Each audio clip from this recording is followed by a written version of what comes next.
Welcome to the Dan Dillman Live Podcast, where we question the history and mysteries of the past while exploring people and stories from around the world. Join us as we delve into everything from hidden treasures and ancient secrets to the unexplained phenomena capturing our imaginations. Ladies and gentlemen, welcome from the World Wide Web and all across the globe. It's me, Dan Dillman, and my good friend, Jeff Gonzalez. Jeff, thank you so much, brother, for joining us tonight. Not a problem. Thanks for having me. Yeah, excited, man. I'm excited. We haven't seen each other for a while. We've already got people coming online. I want to just test and see if I can click this button. There it is. You know, it didn't show up in the right spot though. Well, let me move it. Bam. All right. Re-indigenizing minds. What's up? Thank you for joining us. We want to say what's up to everyone else. Lights of the round table, Jeff, are joining us. They're here. It's Bonnie. I'm so sorry I tried to stay awake but couldn't. I'll come back and listen tomorrow. Okay, sounds good, Bonnie. That's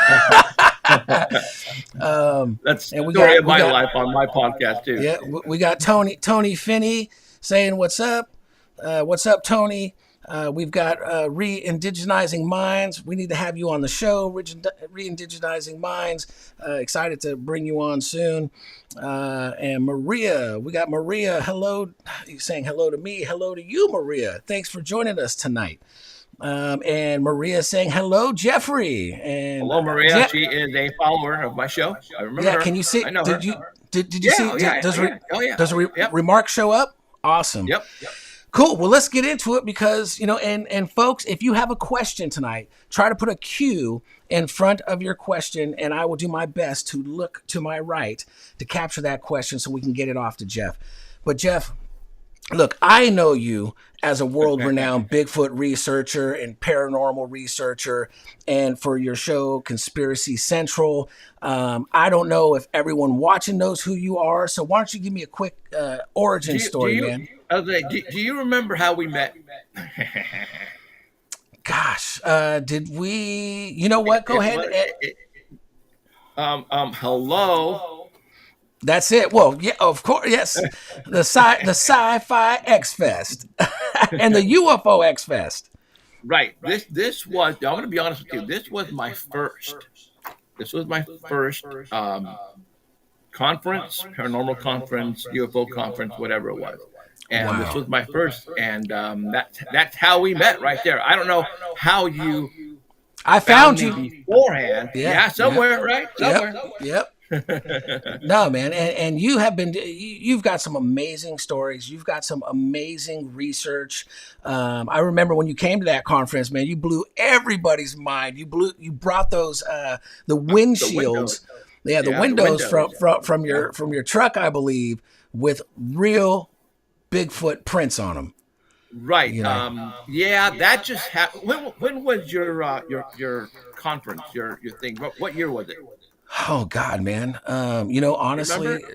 I don't remember the exact year. Forgive me for that. But, I think because I used to help with the UFO Expo that used to be in Santa Clara.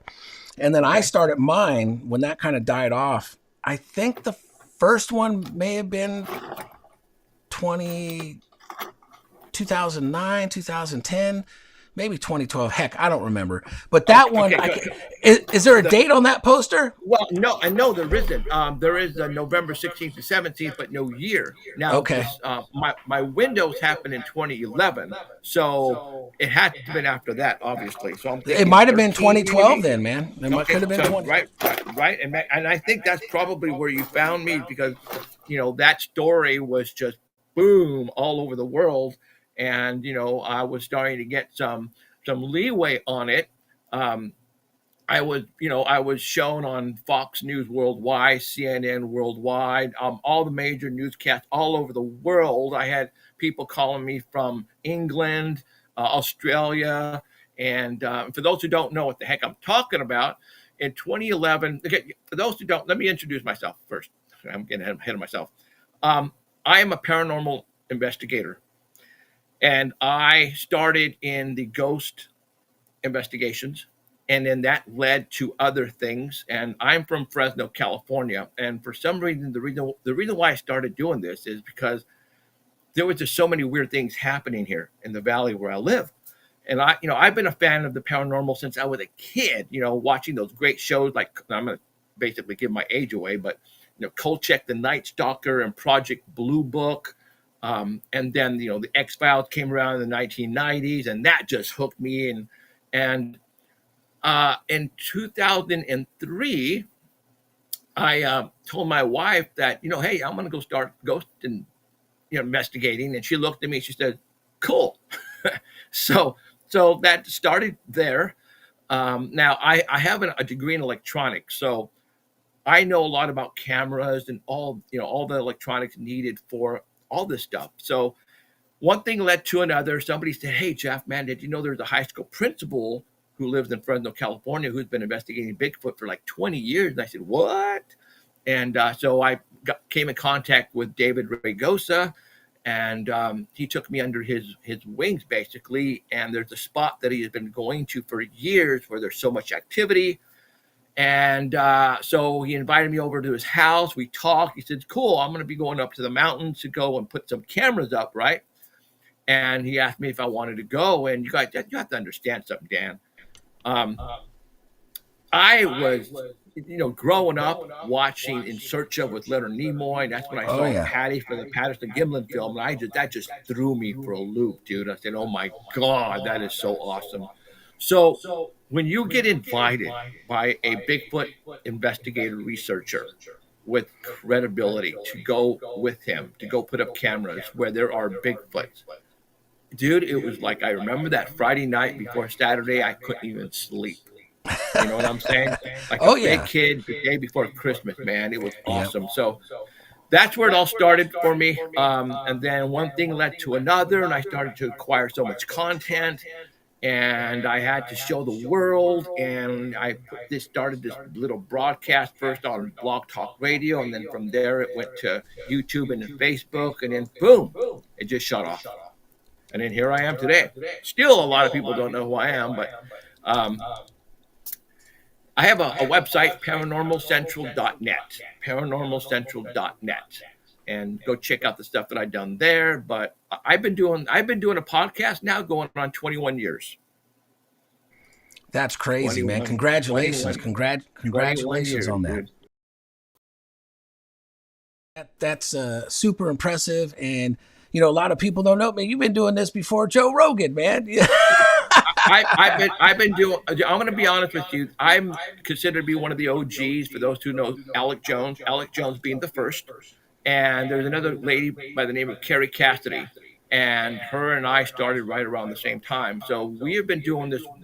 I consider myself, again, one of the OGs, started way before. Joe Rogan, Tucker Carlson, all these guys are starting to talk about the things that I've been talking about over 10 years ago.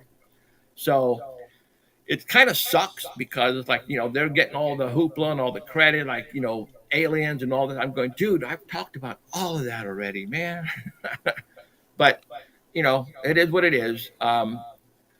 What's different between them and me is I'm an investigator. I'm just not a talk show host. You know what I'm saying? I started investigating first. And so I'm up there getting my hands dirty, my feet wet, I have a psychic team that goes with me. And it's just not Bigfoot. We do trolls, aliens, monsters, whatever paranormal. And we have that all here in Fresno, California, dude. So it's like, I don't, man, it's one of the reasons why I haven't stopped, because I have a 24-hour hotline and it's still ringing, and I still get calls. And I said, Jeff, I don't want you to think I'm crazy or not. They always start that way. I don't want you to think I'm crazy, right?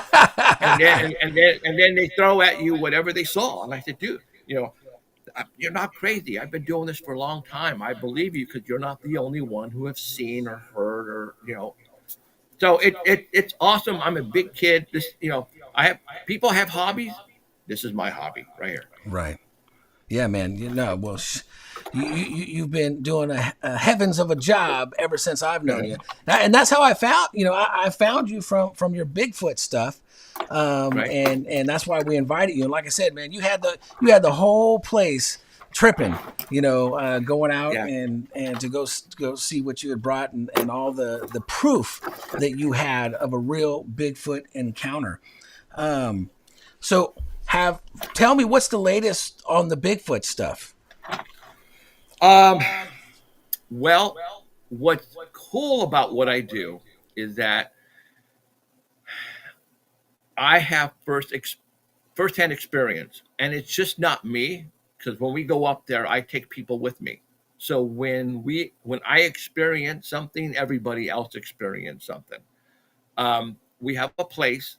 Actually, we have three places. One is probably the most active. And to be honest, there's more than just Bigfoot at this location. That's where David has took me from the very first time. In 2007, I think. There is what we consider definitely Bigfoot activity, but there's also, I believe, paranormal in the sense of possibly maybe aliens. And the reason why I'm saying that is because I lost time there with two of my buddies, Wow. and that was something else, man. I can't wait to Well, do a recreation on that. let me jump in and ask you this question. What do you think because you're not the only one to experience this phenomena of this time loss. What do you think this time loss is attributed to? What do you think is happening? What's your theory So, on that? okay, so through the years at that location, it was strictly Bigfoot. And when this happened to me and to my buddies, we were going up on a Sunday to go retrieve some game cameras that I placed up on some trees. It was about maybe a month and a half since I first placed them.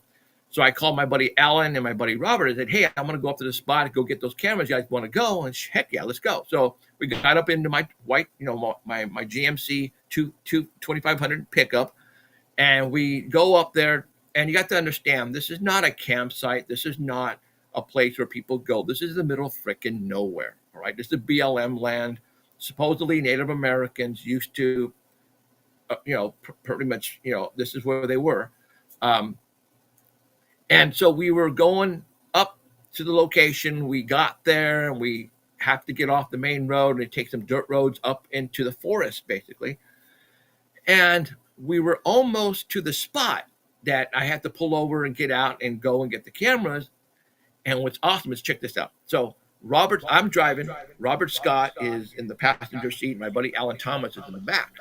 And then all of a sudden, I'm driving. I make this turn on this really skinny dirt road, and then all of a sudden, my door locks started going. So I turned to Alan and I said, "Dude, get your elbow off the door locks," right? So I turned around like this, and that was the last I remember. Then all of a sudden, I wake up, and these tree branches that are over the dirt road start hitting my windshield, and I hit the brakes. And I'm going, "Where in the hell are we?" And I turn to my buddy Alan, I'm going, "Did we miss the spot?" You have to understand, Dan, I've been going to that spot for 10 years. So there's no way I would have missed it, right? I look at my buddy, Robert Scott, and he's like this. So I go, "Robert," and he goes, "Where are we?" And I'm at that point, I'm trying to figure out where in the hell am I. So I put it in reverse and I started backing up, and I figured out, heck, I passed the spot where we were supposed to pull over to get the cameras, and there's no way I would have freaking, there's just no way, dude. So I had to back out all the way and then made a U-turn and go back and pulled over, and we all got out and we're all tripping. I'm like, how could I have missed the spot? I mean, it's like, and you know what? It's like, it didn't dawn on me that we all lost time. It didn't hit me. And I said, "Well, let's go get the cameras," right? So we were going up this hill. I'm a certified tree climber, pole climber, because I work for the phone company, been doing that for 25 years. So what I do is I put the cameras 17 feet up a tree. So I gaff. with my gaps, right? I'm the only one in the United States as far as Bigfoot that do that, right? Right. So I'm gapping. So I get to that tree, I look up, and my cameras are gone. I'm like, what the frack? So I look up, and both of my cameras that I put up a month and a half, 17 feet up, are gone. I think, son of a. So I'm going, okay, did they fall down? I'm going, no, because when I gapped up, I put this anchor screw and I screwed it in. Then I put the camera on it and I put a screw and I tied it on. So I'm going, okay, did a couple of hunters come by, see them and shoot them out of the sky? And I'm going, but there was no bullet fragment, no bark taken off. I go, something went up there and removed the cameras before we got there. And then I'm totally tripping, Dan. I'm going, whoa, each one of those cameras cost me $150. So that was $300 out the drain. It's like, wow. And then, so we go back to the truck and we sit around talking about how I missed driving, how we all just fell asleep. But see, we're there for Bigfoot. So I don't understand how this would have happened, or does Bigfoot have those type of powers? I don't know, man. Well, I'm going to tell you that I definitely, I've got a theory that that Bigfoots can absolutely jump dimensions, and that they clearly, because I've got several different theories, but I'll at least stick to this one, that somehow as they're doing their interdimensional travel and portals, that time is slowed down. Somehow it's affecting time. That they also, what I've noticed is that they are around sacred ancient sites, or like you said, that Native American, land that they used to be on. And so somehow, we normally don't think of Bigfoot and think technology, but Right. what if they're shape shifting, interdimensional beings that they take on this form? But it doesn't mean that they don't have technology and other things at their means to alter time. So that's just a theory that, one of the theories I have. I don't claim it's true, of course, but there's got to be some explanation for what's happening. What I have been teaching my followers on all my podcasts for years is that what we watch on TV and in movies is they're trying to tell us. All right. Meaning the things that we see in movies and in TV shows is what eventually we're going to encounter. And the Bigfoot scenario that you're mentioning, the thing that comes to mind is the movie Predator with Arnold Schwarzenegger. All right. I believe that's where they got the whole Bigfoot idea of the creature moving and all of a sudden disappearing, because people have had sightings where they're looking at this creature walking and all of a sudden it disappears and they're going, where did it go? And now it appears over there walking, so it's like we have experienced stuff there at that spot where there's something walking around our campsite, but we can't see it. And you can tell it, it's bipedal because you hear the footsteps, right? And then all of a sudden it'd be messing with things on the table on the outside. And it's like, but we don't see anything out there. What the hell's going on? So it's, man, dude, it's like, and this is this happens all the time. And we have gotten, it's like, we've gotten some great audio of footsteps, and we got some screams, some Bigfoot screaming at us. And another thing I want to say about right before COVID hit, this was the first time I've been on a plane in a long time, and me, my wife, and my son decided to go to Vegas, right? So we go to the Fresno International Airport, and all of a sudden I put my stuff in the basket and I walk through the metal detector. But now it's very it's high tech, where they have this thing go around you, right? It goes around you and it does like an X-ray of your whole body. So I get in there, it does the thing around me, and then all of a sudden there's like a monitor as you exit. And all of a sudden, a red dot started to beep at my left ankle. Beep, beep, beep, beep, beep. And I can see the dot going, right? And all of a sudden, 3 or 4 of these security dudes like came up on me super fast and lifted up my leg, thinking, all right, you have a gun or a knife or something, right? So they lifted up my ankle, and there was nothing there. And they said, okay, go ahead. And I'm tripping. My wife and my son are looking at me, and I'm all, what was that all about, right? So we go to Vegas, 2 days at McCarran Airport. I walk in the thing, my left ankle. They almost tackled me again, thinking I had a knife or a gun or something. And my wife and my son are looking at me going, whoa, what a trip. I have a rash on that left ankle that has not gone away since I got it. And it happened right when I lost time. So I think I have an implant. So in the near future, I'm going to start filming my own show, TV show. I'm going to have to come up with the bucks to get an MRI and see what's in my left ankle. Oh, I can't hear you. Oh, can you hear me now? Yeah. Okay. We may be able to find some expert or some doctor who's willing to do that. I want to make a mention real quick. I don't know if you saw this come on the screen, but Re-Indigenizing Minds. He's a native brother, or I want to make sure I call my brother the right thing. Right. But he says Bigfoot can control your mind. Natives don't look at them for that reason. And so, luckily, I haven't had a chance to look at any one of them straight in the face as of yet. But there are things that have happened to us at the spot where it's like we'll be asleep. We know they're out there, but you would think that as a Bigfoot investigator, I should get off my ass and get out there right away to see what's out there. But something is telling me, don't go out there. Relax. Well, relax. Don't go out there. Leah just made a comment. I don't know if you saw this, but she's saying ET implant. That, I believe I have one, and check this out. This is I forgot to tell you another part. The day after, because this happened on a Sunday, and on a Monday I was working. I worked for a phone company, and I was out. And I remember I was having lunch at El Pollo Loco, and I ordered my food. And after I ate, I had like, oh my God, I gotta go to the bathroom, right? So I go to the bathroom. Now this is going to sound gross, but I'm going to tell it to you anyways because this is all paranormal. When I went to the bathroom, I went number 2, and it came out weird. All right. It wasn't a poo like a poo. It was more of a diarrhea, but it looked like a red salsa. And I was tripping. I'm going, what the hell did I eat the day before? Right. And I'm going, I didn't have anything that came out that color. And seriously, I was tripping. I'm going, what the TMI, man, TMI. No. Well, no, let me tell you something. So I'm freaking out. So I call my buddy Ellen. I go, Ellen, and I told him what happened. I go, by any chance, have you gone to the bathroom today? And he started laughing. He goes, yeah. He goes, was it a weird color? And he paused for a minute. He goes, yeah. And he goes, and I go, was it this color? He goes, yeah.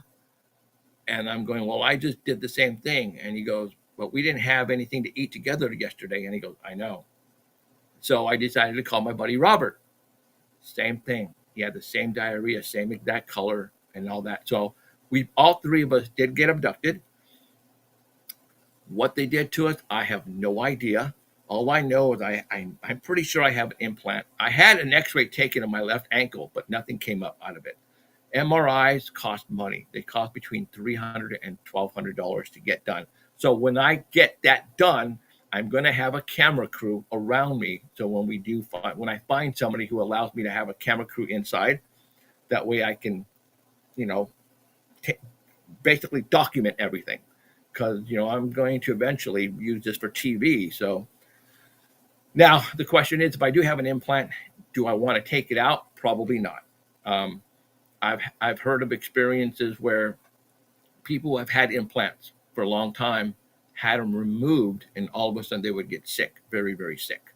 So, and I have right now I have a massive rash on that ankle, and it won't go away, and it itches like crazy. And the whole body, that's the only place where this rash happens. So I have some weird things happen to me, Dan. and people still want to know, why do you go back up there? I'm going, come on. I mean, the things that are happening is just crazy. And I'm not by myself. I have other people with me. So, there you go. Well, it's crazy. It's crazy, but I believe you. First and foremost, I want you Oh, to know I don't think you're crazy. Travis Walton. Now he doesn't mix Bigfoot with his experience, but there right. are too many documented accounts from police officers to others about UFOs, abductions, and indigenous minds, man, I can't speak tonight. Right. No, Uh, I get it. Re-indigenizing minds said that aliens and Bigfoot are in All right. cahoots, and they're often cited together a lot. Yep. Um, Yep. That I and agree. Though I've interviewed a couple of witnesses who say they have seen a bright light out in the distance, and all of a sudden the light gets really bright, then it goes out, and all of a sudden they see a Bigfoot running from that light. So I agree totally 100%. yeah, and who's to say that these Bigfoots? Now, once again, I could be talking crazy. They Or very not. well could be completely biological, completely, biological. They could Right. be androids, dude. They could be. Once again, I'm not saying that's the case, but it's just a theory. Call me Right. Right. Right. wild with my theories, but they could be, because especially going to pick up humans, if they need to go pick up three guys, it's going to take a Good. superhuman or some superpower to get you Right. three, and Right. to move you and to carry you or to transport you, even if that's from pulling you out of the vehicle into another dimension. Yeah. Were there any reports where your guys' clothes, and you may have already said this, but were any of your... But no, but see, that's just it. Because after it happened, it's like we didn't even want to talk about it. It's like it's a non-issue. We just went on looking for the cameras. If not, let's walk around. Blah blah blah.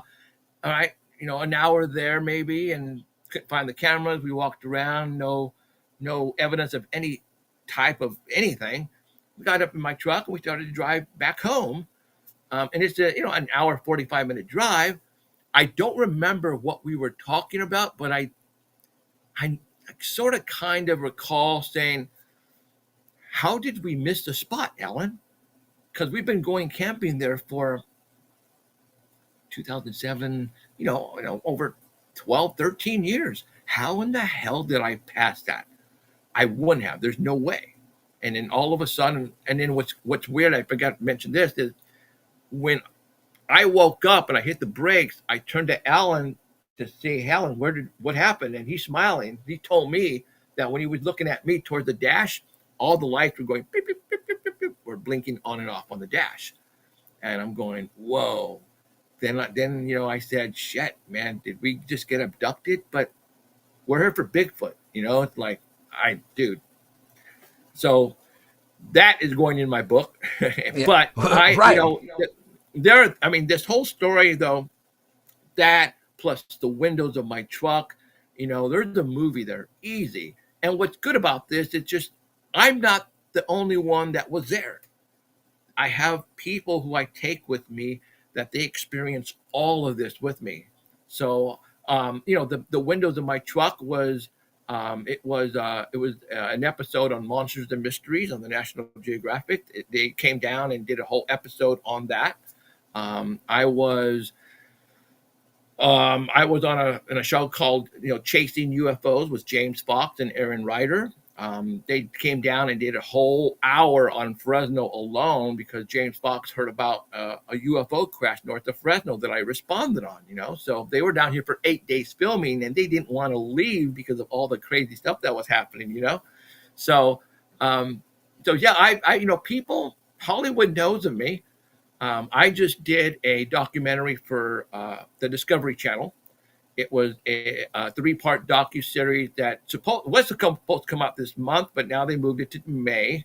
Why, I don't know. I know there's things going on, and that with money moving around and firing a lot of people.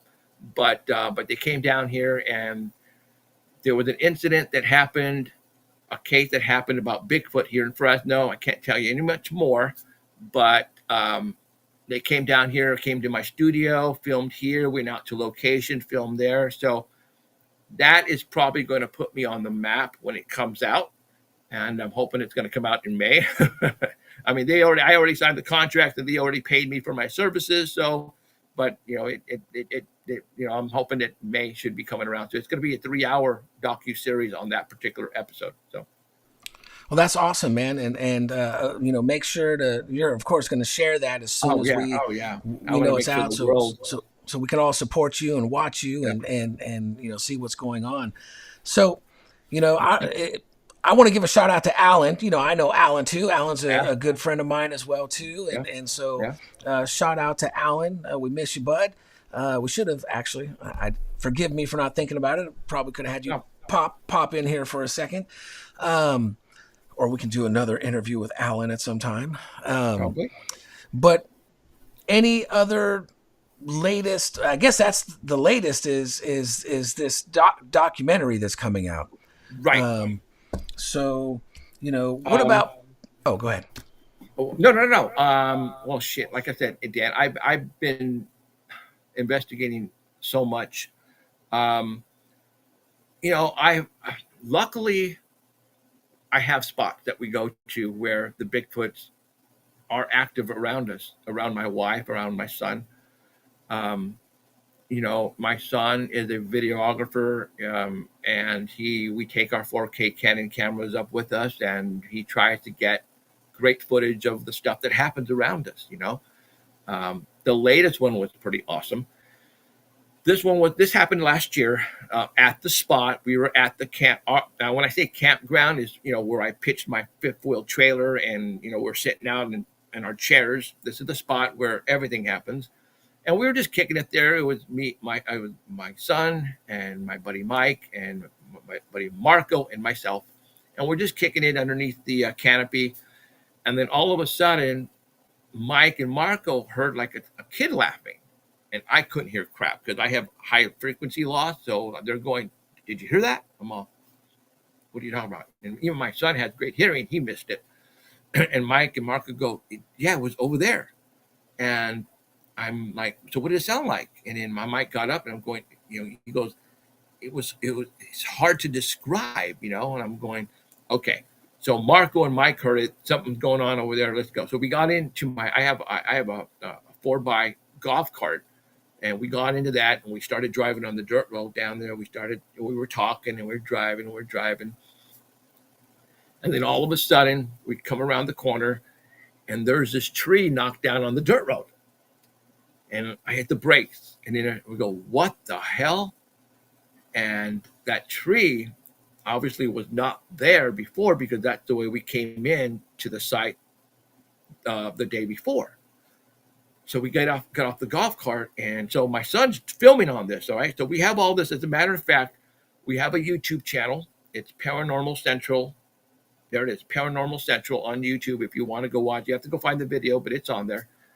And so we're tripping out because this tree is like it's over the road, and it just so happens this is where Marco and Mike heard that voice. So. We're looking around. I'm going, how in the hell did that tree fall? For one thing, it wasn't an actual tree that was buried. It was like something moved the tree to place it in front of on the dirt road.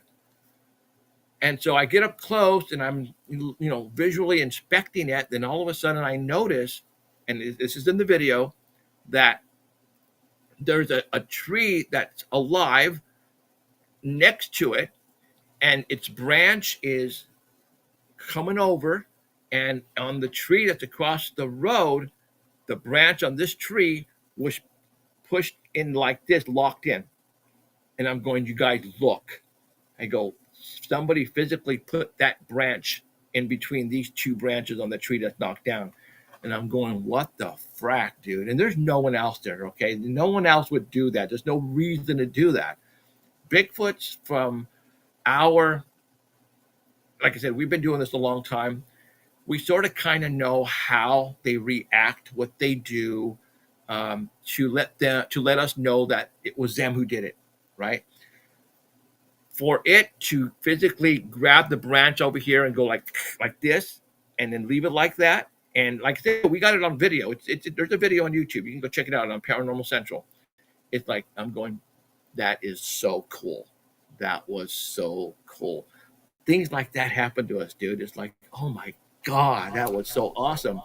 And Yeah. it's like, And you're it's capturing it. yes, and we're filming that. So that's what I'm saying. I got so much content for TV ready to go like this. That's like, oh my God, like, ah. So anyways. Well, that's amazing, dude. Leonard Ramirez, one of your buddies here. I'm going to post his comment. Do you see what he says right there?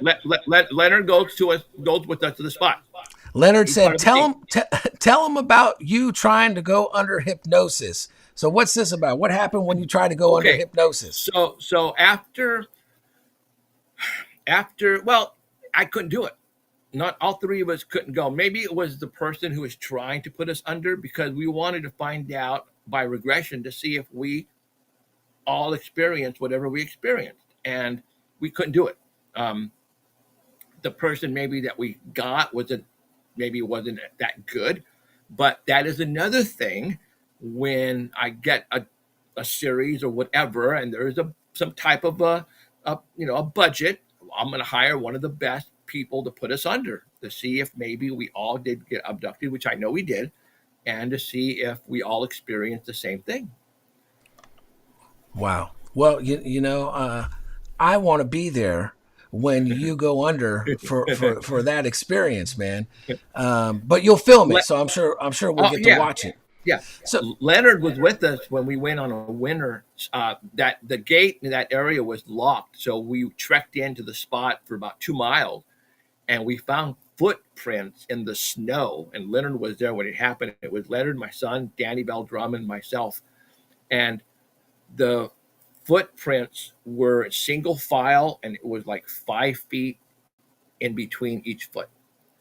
And so I videotaped it. It's like, oh my God, this is awesome. So I videotaped it, and we had a measuring tape, and we measured it. And it's like, for those who don't know, Bigfoots, when they walk single file, 1 foot in front of the other, like this. All right. And that's what we found. And it's like, oh my God, that doesn't happen just to any. I mean, it's like, oh my God, Right. No, that's crazy. So I'm getting a few people telling me that they're still hearing echo, and I guess it's somehow coming through my mic. Not when I mute my mic when you're talking. So let us know, folks, if right now I've got my mic unmuted, of course, because I'm talking. Jeffries, let me know. I'm trying to solve this problem. It makes no sense. I don't know if it was Price Productions or Nicholas. Someone said for me to get some earbuds. So you know what? Just so I don't have this problem, I'm going to get some in-ears. I do have some, and I'll give that a whirl, because you're wearing headphones. Technically, I guess I could pop headphones on. I might do that. Let us know right now if there is an echo when I am talking right now, or is it only when Jeff talks and my mic is not muted? So I've been doing a good job at trying to hit mute every time Jeff is talking. I also want to remind people to go check out Paranormal Central on Jeff's YouTube. Make sure to, like, subscribe, do any of that stuff with this channel. Follow us on Facebook. Follow both of us, Jeff Gonzalez, Dan Dillman. Hit like, do whatever you can. Spread the word, man. You can Google Paranormal Central, Jeffrey Gonzalez, Sanger Paranormal Society, and there's a knob on there. Turn it all the way to the left at the very bottom. No, in front. Turn to the left. Thank you. I don't see the knob. Sorry. It was getting hot in here, so I had to tell my son to turn off the heater, and the heater's way over there. So, all right. But yeah, like I said, I have a paranormal show that I do on YouTube, but I haven't done one in a while. And like I said, I've been doing this for 21 years, Dan. So I have talked about everything, CERN, portals, Bible prophecy. I've talked about everything. So luckily, because I'm an investigator, when we go out and do, investigations, whether it's ghost or Bigfoot, when we come back from that trip, my son puts together a video, and then I'll do a live broadcast, and we'll talk about the video and all that kind of stuff. So during the winter months, it's pretty damn slow. We don't get to do much stuff. So right now there's not, you can go, I've had 21 years of shows. They're all gone. We've removed all of them, and that was told. Somebody told me from Hollywood that I should do that because the content that I have, it's pretty dang good, and that if I put it on there, people are going to start stealing from it and taking the content from it and putting it on their stuff and all that. And people are still doing that now. They're taking videos and trying to make money off of it. So, but there's still some good stuff on there you can go and check out. And for those people, go for it. It's some of it. You'll find on YouTube people have stolen my old shows with Alan, and they've put them on their channels to make money. But hey, it's I consider that to be flattering. If you want to steal my shows, then go for it. Right on. That's it, folks. You heard Jeff has given you permission. No, I'm just kidding. I want to get into, because you touched on some subjects that, man, I was going to bring up, and I love Bigfoot, and we could even talk all night about that. But I want to move into some of the other paranormal things that you've encountered. What is some of the? First of all, have you done any recent paranormal investigations?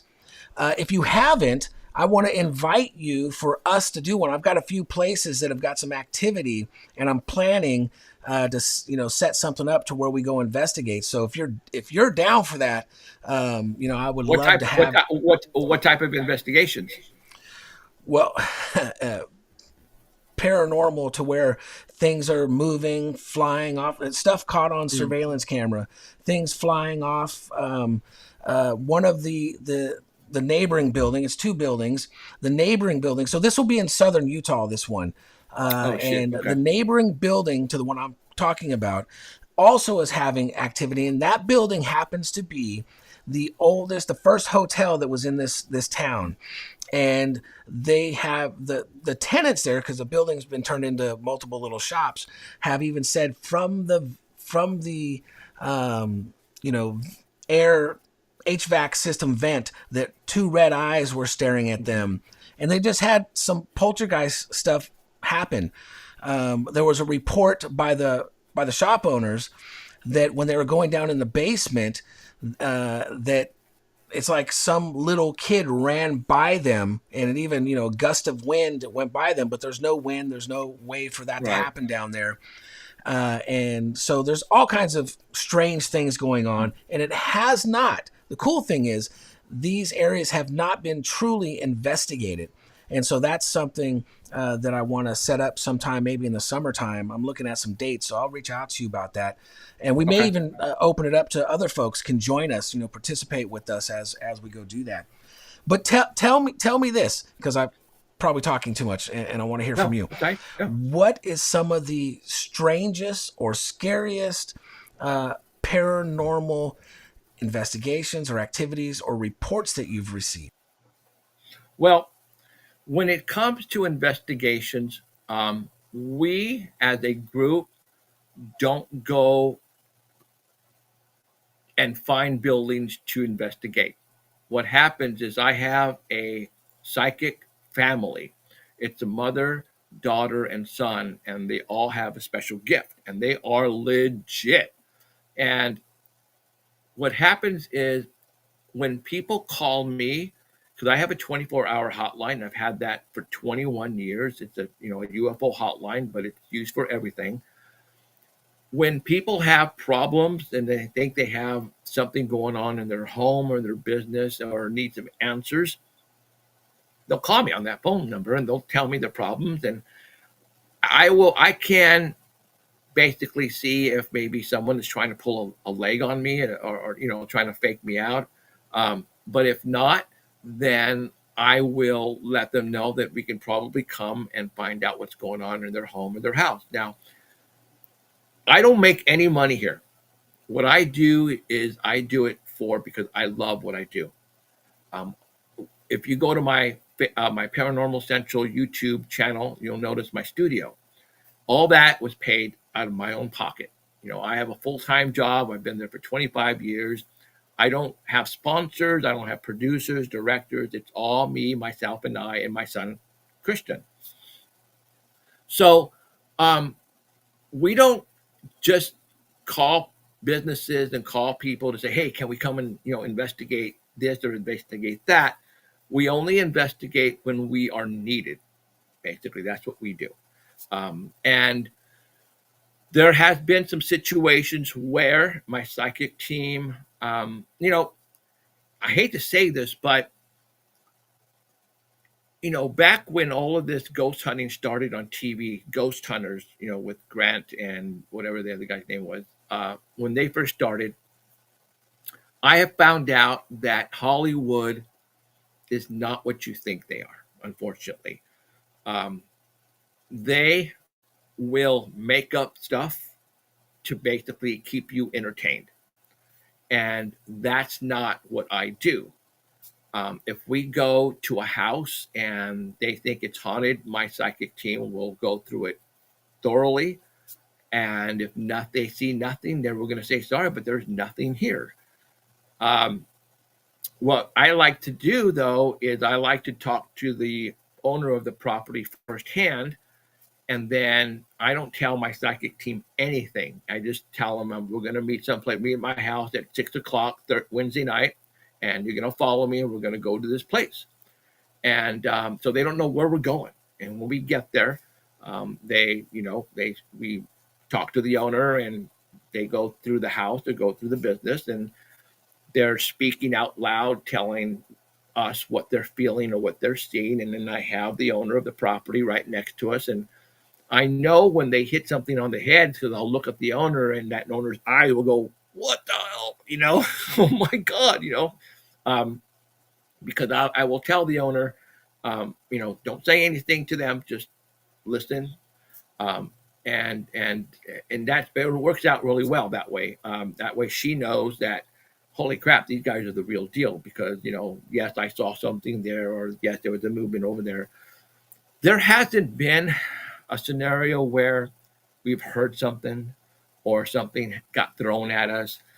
That's a lot of Hollywood stuff. You know what I'm saying? It's just, unfortunately, that really doesn't happen in real life. If it happens, it's not going to happen on the first night you're there. If you plan to stick around for a week or 2 weeks, because it's not going to happen on the one night.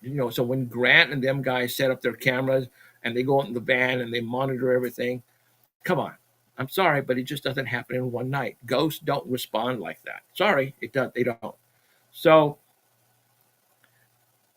that's where my credibility is, and that's where I want to keep it, because people trust me. People trust my team.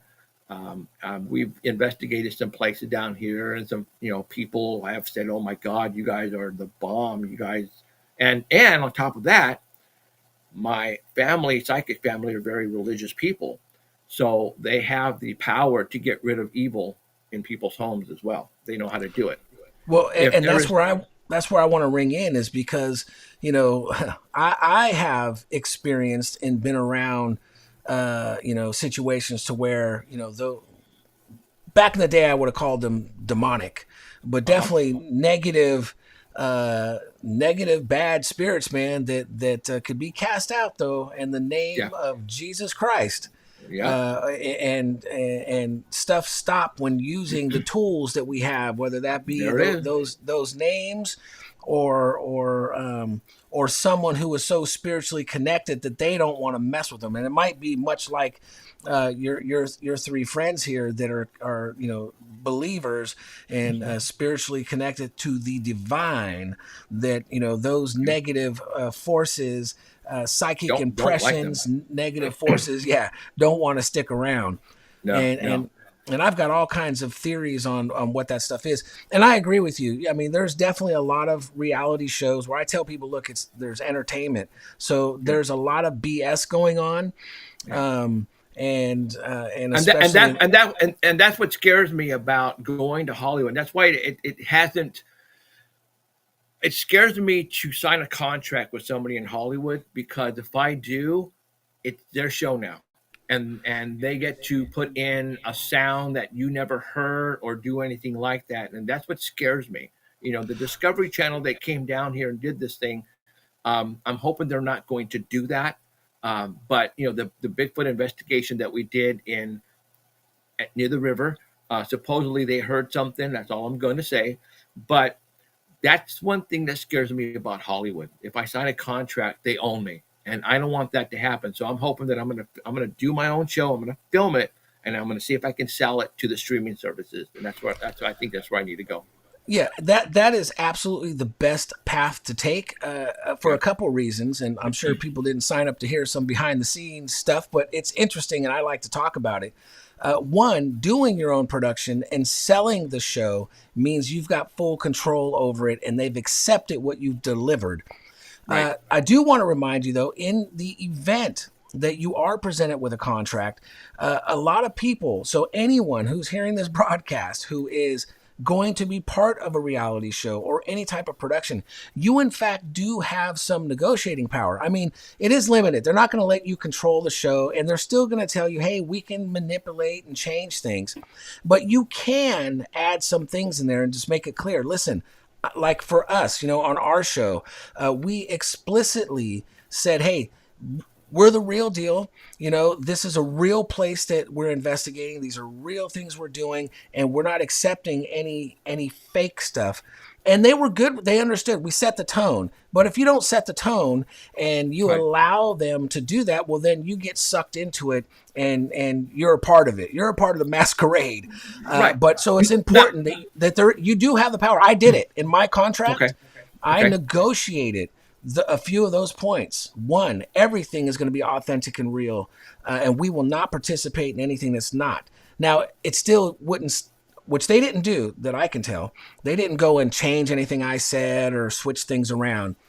But some of these other shows, they'll do it because A, the person didn't negotiate certain things, and B, those people were probably in on it, and about the money. And there's not always a bunch of money. Sometimes money doesn't come until you've got 5 seasons under your belt and you become a brand for a network. But I will say the network was receptive to me, standing up for myself and making certain demands, reasonable demands, right? So I encourage you that don't think you won't have the power, but doing your own production and selling it, man, that's you owning your content and you're licensing it to these networks, and it means you're in control. That's right, and that's why I feel I'm going to go with it. So. Yeah. And that's what I'm doing here, with this show as well too, right? This is, you've got a network, man, as far as I'm concerned. Paranormal Central, Conspiracy Central, you are your own network, your own brand, and you're providing all this content that happens to be what we both love and we're passionate about in our research and investigations, and we share it with the world. And just like you, this is free. Would love for people to support us, whether that's 99 cents a month or 500. But the reality is we're still doing it, and we're still doing it for free because we love it and we got a passion for it. So we did a lot of this talk, but tell me what is, so now with that said, do you want to share with me? Because I got, I want to get into Bible prophecy really quick with you. Okay. When it comes to paranormal stuff, I guess the number one paranormal subject that gets us most content would be Bigfoot. That's it. I have had things thrown at us.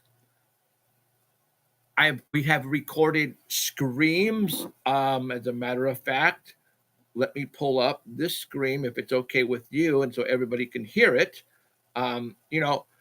What's good about I know technology when it comes to speakers and microphones and all of that kind of stuff, and I know how to go from 12 volt to 120 and blah blah blah. So when we go up to our spots, we put up microphones into a mixer and we record the audio and we enhance the audio so we can if there's something screaming or talking a mile or 2 miles away, I can get it on my audio. And what's awesome is that we have gotten some great stuff. And I'm going to play for your audience really quick a Bigfoot whoop that we got. And here it is. here we go.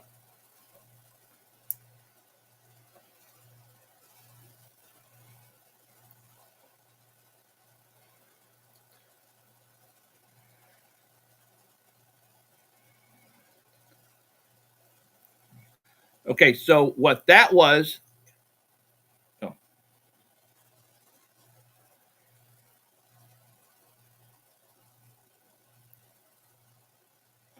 So we were in our fifth wheel trailer, and we were up in the high Sierras, like Grant Grove area, and we found the spot by accident, and we've gotten some great screams.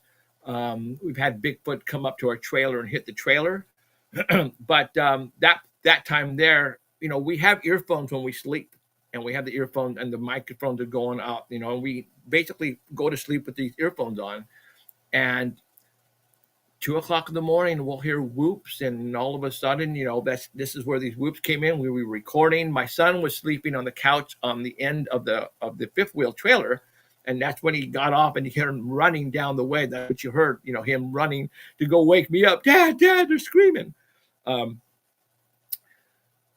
We've had the Bigfoot come up to the fifth wheel trailer and hit it. Okay, in the middle of nowhere. We've had these things scream at us. Recent, not too far away from where I live, Kings River, we've had rocks thrown at our trailer. My son and I saw this black shadow appear and disappear while there. I wish I could document video at nighttime, but it's hard. The audio is pretty simple. If these things start screaming and howling, people have to understand. If you've ever watched the show Finding Bigfoot, right, with Bobo and all those guys, and they go and hit and do a tree knock, that's legit. All right. If you want to get the Bigfoots to come to you and do some whoops, that's legit 100%. And that's how we get them to come to us. We get a wooden baseball bat. Those are the most perfect things to use for great wood knocks. And we do wood knocks. And I have my wife or my son do howls and whoops. For some reason, they love women's voices and children's voices. So they do them, and we'll do them about an hour before we go in to the trailer. And we'll turn on the microphones. We'll go in. We'll put our earphones on. We'll sit down in the trailer, and we'll just sit. And sometimes we'll doze off. But when we're dozing off, and all of a sudden, ooh, they'll start whooping. It's like, oh my God, I mean, it happens. It happens to us, and I'm just glad that it's a family thing. It's just not me there by myself. Because then I, people would not believe me. But my wife and my son is there. So. Right. Well, those are awesome experiences. And I want to ask you something, because I've had the idea, because, from what I understand, most people, and I want you to let me know, most people are out there looking for Bigfoot.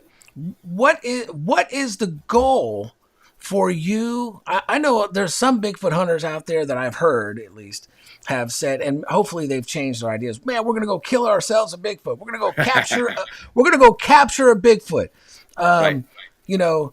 I don't even think the government has captured a Bigfoot. Maybe I'm wrong, but you're wrong. Okay, so maybe they have, but yeah. I would like to attempt contact. I believe that they're highly intelligent, regardless. Absolutely. We've got the idea of ape man. Ape man. Let me tell you something. If they have, let's just say they are humanoid, and maybe we even skip. I'll try to bring it down a notch. Let's say they are some form of humanoid who has been around for since the beginning of man, and they're just a different version of us, or some of the old giants even. That's another thing. But they are so intelligent that they have been evading us all of these generations and for eons. So first contact, much like with the UFOs or aliens or light brothers and sisters, other dimensions, and having that contact, I think that there should be a whole exploration, a whole expedition that's all about contact. somehow going there. I think it's going to take us being in a state of, of not enlightenment, but of a spiritual awakening to go there with the whole energy of let's meet and actually have a positive experience of first contact and see what that can bring when they know we're not trying to capture, we're not trying to hurt. We don't want them to hurt us. We don't want to be captured. And that is the reason why we go to the same places over and over and over again with my family, because when we go, we do whoops and the wood knocks, and they recognize us. All right, they recognize our voices. The spot where I lost time is the spot where the windows up, a lot of people don't know about the windows. Sorry, but the spot where I lost time, really quick, in 2011, we were camping, and it started to snow. We had to get out of there really quick, and I had my Ford F-150. It wasn't a 4x4. We had 3 trucks there. It was so muddy, so we couldn't drive out, and we had one vehicle left that was a 4x4. So I left my truck there, and my buddy David left his Jeep there, and it was broken. He couldn't start it. So to make a long story short, we left our vehicles there, and we drive home, come back a couple of days later to find on my driver's side window something had pressed its face against the window, and as it removed it, it left a greasy print of what was the nostrils and the lips and the upper part right here, and some knuckle prints on the door. And on the back window of the driver's side, because I had a 4-door, it left shoulder prints and facial prints. Those weren't there when we left, and other things happened prior to that. It's a long story, but they know us when we go to these places. I think they realize, and I know they know this, that we're not there to hurt them. I'm not going to kill one. That's the last thing I want to do. I want to do exactly what you want to do. I want to go put a blanket out. I want to sit in Indian style and do this and have them come and sit down and give offerings. When we leave that camping spot where the windows happen and when I lost time, we always gather all of our leftover food, beer, whatever, and we make an offering and we put them on a stump. All right. And we leave it there for them. And then we have beer. I'll pop a couple of things for beer and we'll leave it there. Right. And off we go. And I know they appreciate that. Right. That's why they do these things. That's why when we're inside the trailer and us 4 guys, we have our earphones on, we hear them walking around outside and we record them. But we're not going to go out there because I'm afraid to run out there and scare them off, and then they'll never come around again, But every time we go out, it seems like they're getting closer and closer and closer, I sort of kind of I've seen one from a distance. I want to see one 10 feet in front of me. That's my goal in life. Once that happens, I will continue doing what I'm doing, but I know for a fact they're real. I have 100%. I know that for a fact they're real. What they are, I don't know. But my whole purpose in this is to see one up close. That's what I want to do. Wow. I will probably freak. I will probably drop a load, but you know what? I want to see one up close, man. I do. I'm sorry. That's awesome, dude. Awesome. Well, I think you will. And I encourage you actually to speak those things while you're thinking that and speaking that you're putting that out there, even that frequency and that energy coming out of your mouth. Hey, I'm letting you know, I want to meet with you. I want to, have peace and have that experience. My grandma, I found out not too long ago, had a gift, and she could see people's futures in the whole 9 yards. My psychic lady friend, Beatrice, and I asked her, did it get passed down to any one of us? And she said, well, it didn't get passed down to me, but it got passed down to my son Christian. So we have gone several times, obviously a lot of times, and I've told him while we're up there, tell him to come close to us and telepathically in your mind. And I remember one day we were sitting there, all of a sudden something got thrown at us. And I said, oh, wow. They go, where did that come from? I don't know. Then I asked Christian, I'm going, did you ask them to throw something at you? And he goes, oh, I did, type of deal. So my son has the gift. And so far, they're communicating through him, which is awesome. And this is what I mean when I'm saying I have content. There's no reason to make shit up. The cameras are going to be rolling. This stuff is going to happen in real time. I don't have to make shit up. There's no reason to. Yeah, that's awesome, man. That's awesome. I want to. There's so many things that have been happening over the last few days, the last few years. I kind of want to jump into a little, and we can, of course, come back to this if people got questions. Sure. Yeah. But I want to jump into some, Bible prophecy really quick on what your take is on the world events and Bible prophecy. I know I want to bring up, Barron Trump and this book that was written. I couldn't find the book, dude. I looked all over the place. I couldn't find it. That's all right. You know about the story though, right? So okay. I just want to touch, because some of the people listening and watching may have no idea what we're talking about. So we'll just take it one step at a time. And I'll just ask you, Bible prophecy, today's world stage. What is where are you at with that? Okay, so when I was doing my paranormal shows, I started to figure out there was more going on in the world than just paranormal. And what I mean by that is that our world is not what you think it is. Meaning, and I already knew that in the paranormal side. I was brought up Catholic. I'm a Christian, hardcore Christian.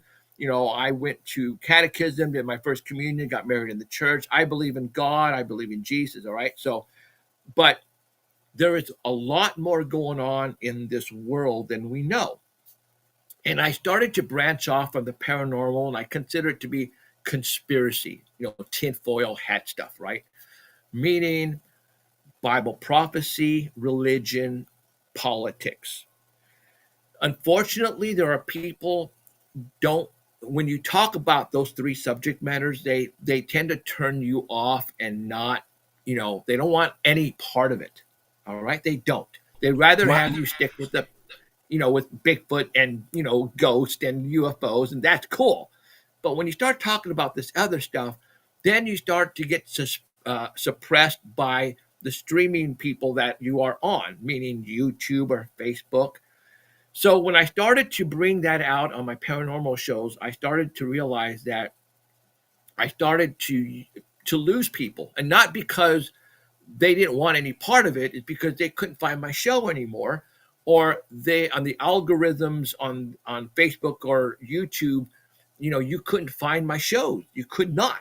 So I said, okay, well then, what? I'm going to have to stop talking about the subject matter on my paranormal. Just strictly stick to paranormal over there, and take my conspiracy shows to another location, which I went to Rumble. And I started to do that there. So now I have two shows, right? So on this Conspiracy Central show that I have, I talk about the end days. I talk about Bible prophecy. I talk about the politics that are going on now. I talk about all of that, right? And it's right now, it's when I started talking about this, like, oh my God, 10 years ago,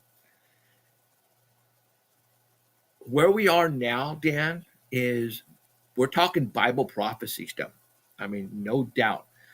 If you read the Bible, and I'm gonna confess, I haven't read the book, but Revelations was the end now.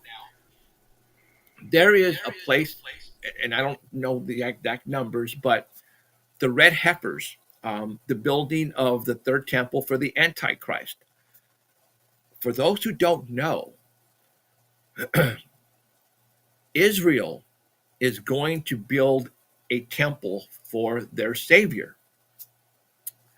And in order to, and before they get to build this certain temple in a certain location, they have to prepare the grounds, prepare the location, meaning they have to do rituals and that sort of stuff. And in order to do that,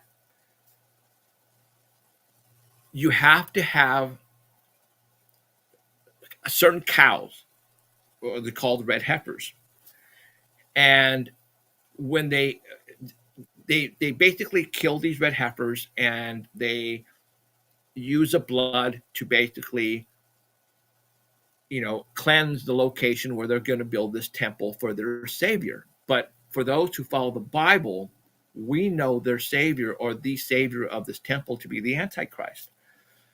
A lot of people don't know, a year and a half ago, these red heifers, these cows, were transported from Texas to Israel. They are in Israel right now. All right. They are fabricating the third temple right now. They're starting to build it, not on the spot, but fabricating it in certain locations. So they're going to come and put it all together. The only thing that's holding it back is the Dome of the Rock, the Muslim sacred place. Okay, that's where they're going to build the temple, but they can't until that is removed.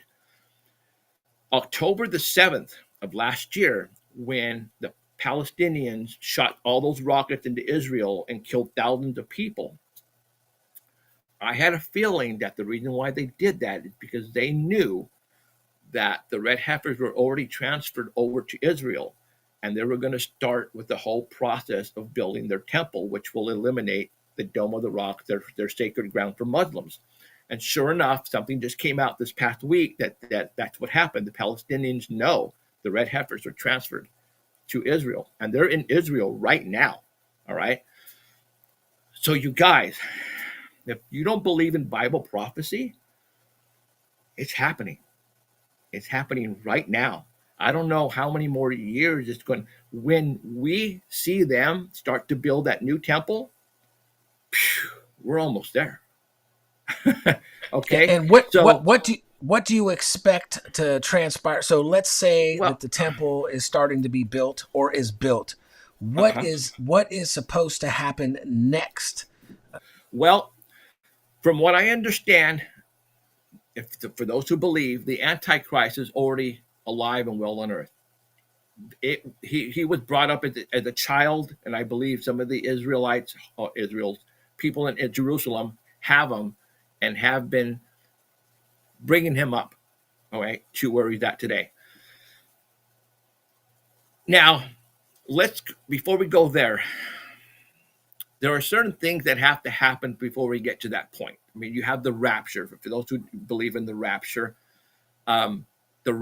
is, and there's been many movies, made of the rapture, that the people who I don't want to say believe in God, but who are children of God and believe in God and are saved, they will all of a sudden disappear on earth and go to heaven.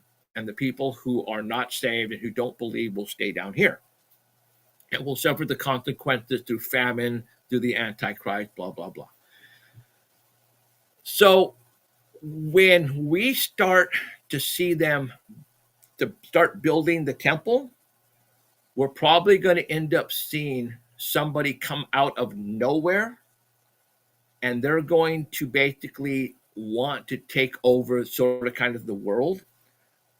And this is where a lot of people seem to get their crossed, is we have a person right now on earth who sort of is kind of trying to persuade the world to be that person. And I'm talking about Donald Trump. In the Bible, well, for one thing, I don't, people say Donald Trump is the Antichrist, he's Satan, blah, blah, blah. I don't think that. All right. But I do believe Donald Trump was put here to fulfill the Bible prophecy. Before Donald Trump started to run for president of the United States, and I was doing, like I said, I've been doing this show for years. I was doing shows constantly from people around the world hearing these horns or trumpet sounds in the sky all over the world. And they would record it on audio, on their video camera, on their cell phone, like, like War of the Worlds with Tom Cruise. Yeah, right? Yeah. It was a global phenomena happening everywhere. Exactly. So people all over the world were hearing these things, and no one knew where they were coming from. So that happened for probably a good solid year, and then all of a sudden, we started to find out who was running for the president for 2020 or 2016. My bad, 2016. And Donald Trump goes down the escalator, right?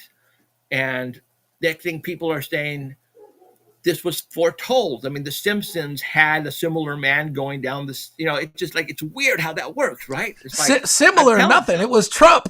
It was Trump, right? It was like, The Simpsons, I've always told people, whoever is the producer and the story writer for The Simpsons, they have some portal or Stargate that they're using that they can see what's going to happen in the future, and they are told to do this, to write this. Yeah. All right. So some 100% agree. Somebody is I call it mental time travel, because I've time traveled. I've gone to the future, and then had it transpire, and so have many other people, and it's well documented. You just got to do your research. So I believe you. The Simpsons have done too many shows that have shown the future outcome, and coincidence is out the door with CERN, with Trump, with so many different things. Time travel. Yeah. So I call it mental time travel. Okay. So we have this guy by the name of Donald Trump, who we all know from The Apprentice, and a movie star billionaire, wants to run for president of the United States. Ha ha ha ha ha. People are making fun of this guy. You're never going to win. There's no way, right? Then Trump picks his vice president candidate, Mike Pence. Then I said to myself, wait a minute. Donald Trump, Mike Pence. Trump, Pence. And I'm going, okay. So are you telling me that this guy, Mr. Donald J. Trump, and I really do believe this, and I know a lot of people are going to think I'm crazy and smoking the crack, but I'm not, that God put Donald Trump here to clean things up. Maybe he put Donald Trump here to go ahead and get going with the in Bible prophecy. Because everything seems to be going that way. I mean, Donald Trump has helped. I mean, when Donald Trump had his 4-year term in 2016, one of the things that have to happen for all this to occur is peace in the Middle East. All of a sudden, you have Donald Trump sign the Abraham Accord and got peace in the Middle East, right, until Biden took office. But he started to do things that pretty much follows Bible prophecy. And so Alan and myself are looking at this. We're going, okay, so, man, you guys, and Alan is really into Bible. I mean, he's into Bible. If you want to call him and talk about Bible prophecy, that's the dude you want to go. So that's another show in itself, right? So you call him and talk about the end days. Okay. He thinks that Donald Trump is not who we think he is, and he might be one of the antichrists. So it's like, it's. I'll ring in and say this because it's right in line, because I saw the same thing when Trump and Pence ran. I said, ooh, that's interesting. Trumpets. And now we do have it again with Trump Vance. Trump Pence. It's still, sure, I'm Yeah. slightly pushing for it, but it's there Right. phonetically, I would Okay. say, damn near. So And I'm with you on that. I hope he's not the Antichrist. I don't think he is. I really don't think he is. But I think, see, God, and here we're getting into Bible stuff and religion. Okay, so that might turn away your voters, but at this point, I don't care because this stuff is happening.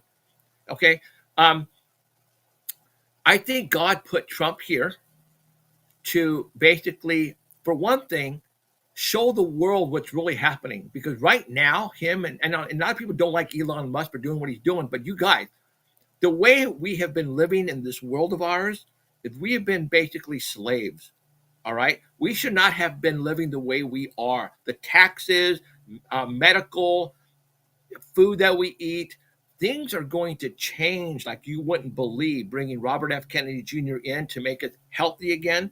There's a lot of stuff that we should not be eating that are in the stores right now that other countries don't allow in. Doritos and Pop Tarts and Fruit Loops and this stuff like that. They don't allow that stuff to go across their border to be consumed by their children. But here we allow it. All right. So it just so happens that Donald Trump is sort of kind of opening our eyes right now. He's like, look at you guys, this is what's going to happen. For the past 10 years, Donald Trump has gone through a lot of shit. All right. When he came down the escalator to today, the dude has been impeached. He has been sued. He has been lied about. He has been shot at twice. He has been almost killed through the ear. And there are, think about it. It's like someone is protecting this dude. Okay. He's got divine protection because there's no doubt about it, dude. I've never in my life seen somebody, and there's been plenty of people, I know people have been politically prosecuted, but I've never in my life seen so many different agencies, different states, so many powers, very powerful entities that would take down you or me in a heartbeat. Right. And this guy, Trump, has absolutely, by divine appointment, because it's no way it's on accident that he has been able to survive the assassinations, the financial, $500 million fine. I don't care if it's true or not, or I hear both sides. I hear the part saying, oh, well, he's a liar and he's this and they got him. I hear the other side saying, no, man, these were dead cases and they had to do some magic to even bring him to life. But even whatever side's right, $500 million fine for no one who claimed to be injured or affected. Okay, so you're talking about Jan Carroll, the one girl in 1980 that said he raped her. Okay, well that's where you're going. Okay, well she came out and said he never raped me. All right, but what happened is after that claim, he called her ugly and called her a couple of names. Right? Well, she sued him for defamation. And the jurors awarded her $400 million because he called her ugly. It's not because he raped her; it's because of that. Now, though, what people don't realize, I think that one was $100 million, something crazy. $100 million. But I'm talking about the New York, where they hit him for business records for a $500 million. Well, insane. All that is being thrown out right now as we speak. Okay, Jack Smith and all of those people they're throwing out their cases now because Donald Trump is going to show the world the real stuff, the reason as well as I know it's been fixed. And okay, anyways, Newt Gingrich, I can never pronounce his last name, used to be the Speaker of the House, I think, during Ronald Reagan, and then Sylvester Stallone. At one of Trump's rallies, Sylvester Stallone, he's a hardcore conservative Republican, and he was up there talking for the mic, and he says, I'm looking at this man, Donald Trump, and I don't know about you, but he is something else. I consider him to be a mystical person. Newt Gingrich also said that Donald Trump is like some myth dude, some mythology. There's mythical something going on here, some defined or what divine, right? And a lot of people see this. And then, but a lot of people seem to think, well, then you know what? The devil's protecting him. Satan is protecting him. But then you have to go back and realize, wait a minute. The people who are going after him right now are all the bad dudes, all the deep state, the Illuminati. Those guys are going after Donald Trump. They want him dead. They want him gone. So if you think that Donald Trump is going to be the Antichrist, why would the deep state and the bad guys try to get rid of him? That doesn't make any sense. No, it doesn't. No. It doesn't. You know, to me, it's fairly clear that when all of the existing, you know, when the status quo wants you to go, then there's an issue. You know, I ran for mayor many moons ago, and not even to win, but just to share messages and different things. But my slogan was the status quo must go. And but when the status quo is all working together, and I'm talking about the ones that don't even like each other, are all working against that man, it's interesting to me. You know, once again, picking no sides, being an observer from the center, saying, let me just see what's going on here. Well, and I have a clear mind. So the reality is there's no doubt about it. The powers to be are absolutely, do not want him in power. And by divine grace, because I even said to myself, and my wife tells me I shouldn't be talking politics or religion, but you know what? I can't worry about that. So hopefully our followers watching right now understand that I believe we should be able to talk about everything and keep it civil. So I'm just going to put that out there. You don't have to agree or disagree. But, it's just, to me, it is all this world stage. I think it is, cosmic change. We happen to have, we're here at this 26,000 year cycle that we're upon, going from Pisces to Aquarius. We happen to, be having, all these world events happening, biblical stuff. To me, it is the time of change and truth and revealing is here. I believe it's for the good. Also, hearing Donald Trump speak about the golden age, right? Those words coming out of his mouth, in a way, is encouraging to me, because I believe as humanity and on this cosmic cycle that we're on, that we are either going to be entering the golden age, or we're going to be screwed and we're going to be hitting some other age. The Aztecs, every civilization have spoken about the cycles, and I think we have this opportunity. I think we're going to do it. I think we're going to win. And when I say we're going to win, I'm saying for humanity's sake, we're going to have to come into something new. And Jeff, to me, it makes sense. And I don't want to talk too much. I want to control myself here, because I just get so passionate and want to jump in with you. Go for it. Go for it. With the advent of androids or robots like iRobot, the technology coming to where man doesn't have to, with our technology, with AI, can be used for good. With the robots, can be used for good. They can have the physical labor jobs, in my opinion, but there has to be a new system in place for us as humanity, so that we can still do the things we want to do. Okay. Do these. Okay. Yeah. So I don't want to get cut me off. No. So I'm going to segue on what you're saying about there's still something left to come. All right. With AI, with the robotics, with all of that, if they take over the jobs, then where does that leave humanity, us humans, as workers or whatever? Now, I've been telling my followers that since late 1800s, the United States of America became a country that, how do I word this? The taxes that we pay, all right, there are so many things right now that are going on that shouldn't be going on.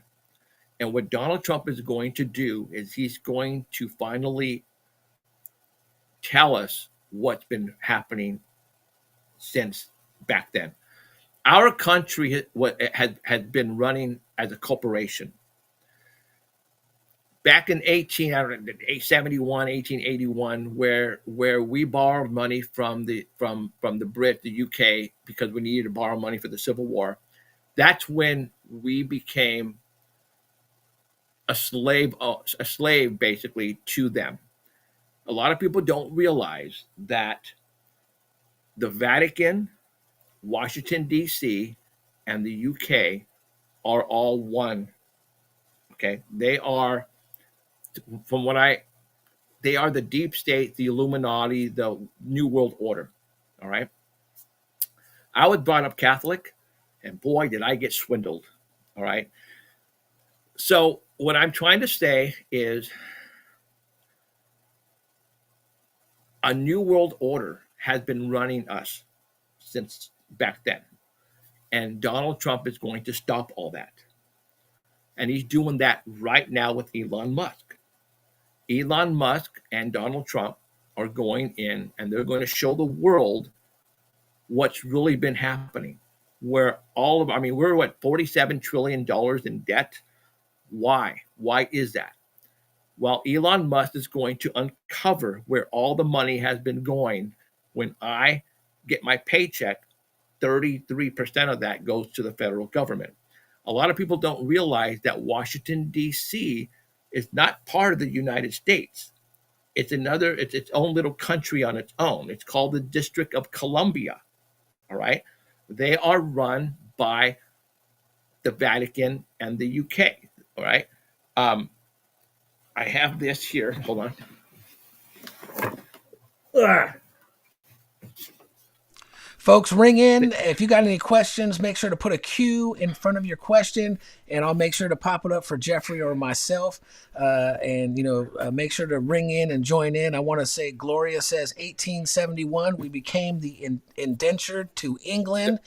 There you go. International banking and intelligence systems. That's what I meant, 1871 in England. My bad. I said what, Brit or UK, right? Yeah. Okay. Yes, exactly. No, she is right 100%. And all of our money has been going over to them ever since then. From what I understand, because I've been, this is the whole politics and the conspiracy stuff. Before Donald Trump left office in his first term, he bankrupted the corporation. Okay. So now we are not basically slaves anymore to them. From what I understand, all of the money that we have been giving in on our taxes since 1871, it has been underneath in the tunnels at the Vatican. All right. From what I understand, we brought back all that gold here. It was, from what I understand, 650 plane loads of gold bullion. We're talking in the quadrillions of dollars, not trillions, not billions, quadrillions. This is what's going to happen. And you can take this to the bank. I promise you this is what's going to happen. I'm going to say this year, Donald Trump is going to get rid of the IRS. The IRS is gone. We will not be paying taxes anymore. What Elon Musk is doing right now is he's finding where all of our money is gone and is going. And he's going to basically clear up the debt. And we're going to go back to zero. We're going to go to a reset. All the money from that we had paid on interest rates through our mortgage, car loans, credit cards, property taxes, we're going to get all that money back. Okay. I promise you that's going to happen. Okay. We're going to get all that money back. Now that would be the golden age, brother. That would be the golden age. That is going to be the golden age. Everybody's going to get a check, or it's going to be deposited in their personal credit card every month. But in order to get that money, you have to continue to work. All right. If you are at retirement age, then you can go ahead and retire and call it a day, and you'll still be receiving your money. Because the money that we're going to get every month is going to be enough to say, I don't want to work anymore.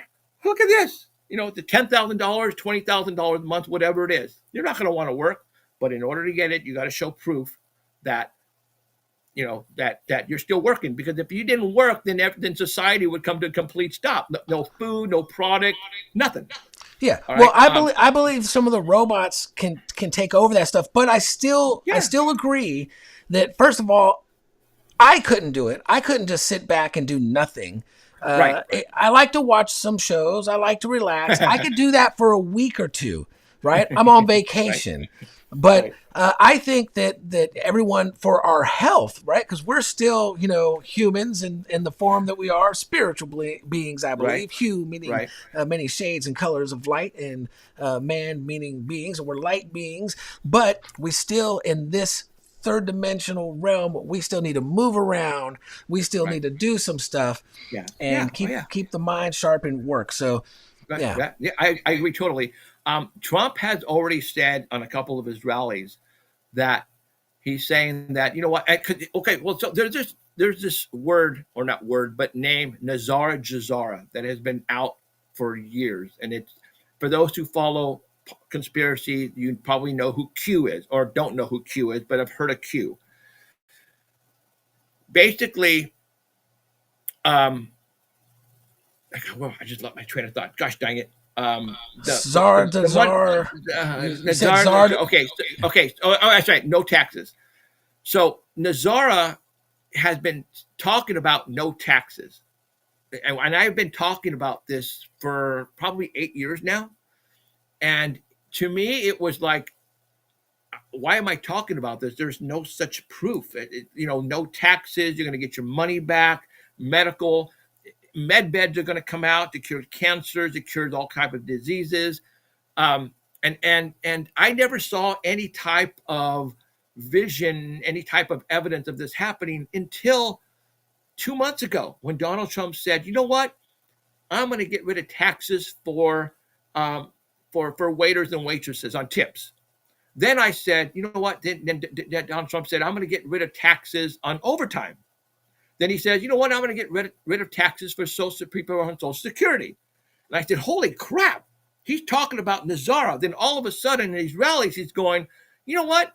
I don't think we're going to need taxes, because what I'm going to do is I'm going to apply tariffs to all of these countries that are eating us alive right now. That money that we get on the tariffs can go ahead, and that money we can use for the government." But Elon Musk right now is finding billions and billions, and it's going to hit probably $1 trillion within the next couple of weeks. That money could be used for the government. So if he stops the taxes, the federal taxes, everybody is going to be getting 33% more on your paycheck.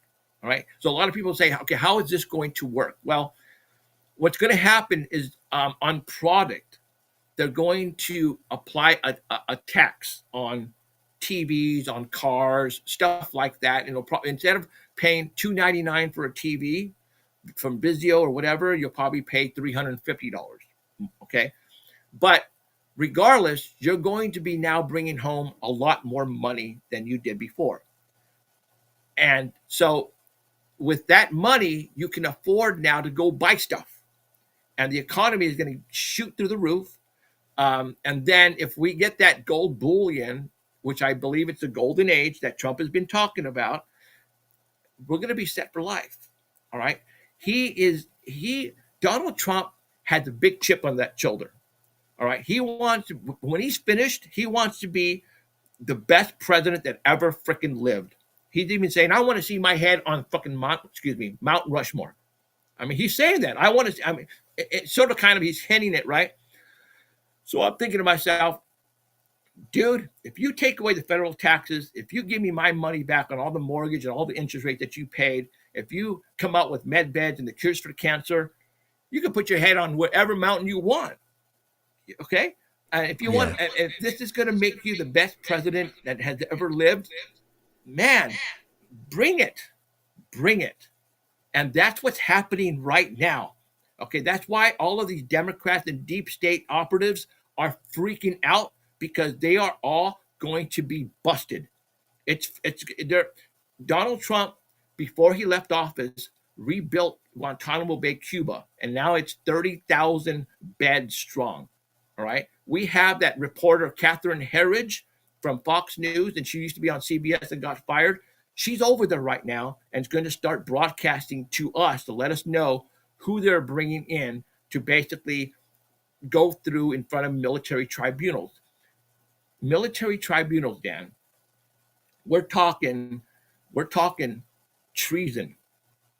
Okay, we're talking if you're found guilty, we're going to kill you. Before Donald Trump left office, he signed an executive order to bring back all 5 ways of being executed: firing squad, guillotine, gas chamber, hangings, and lethal injection. That's all on the table right now.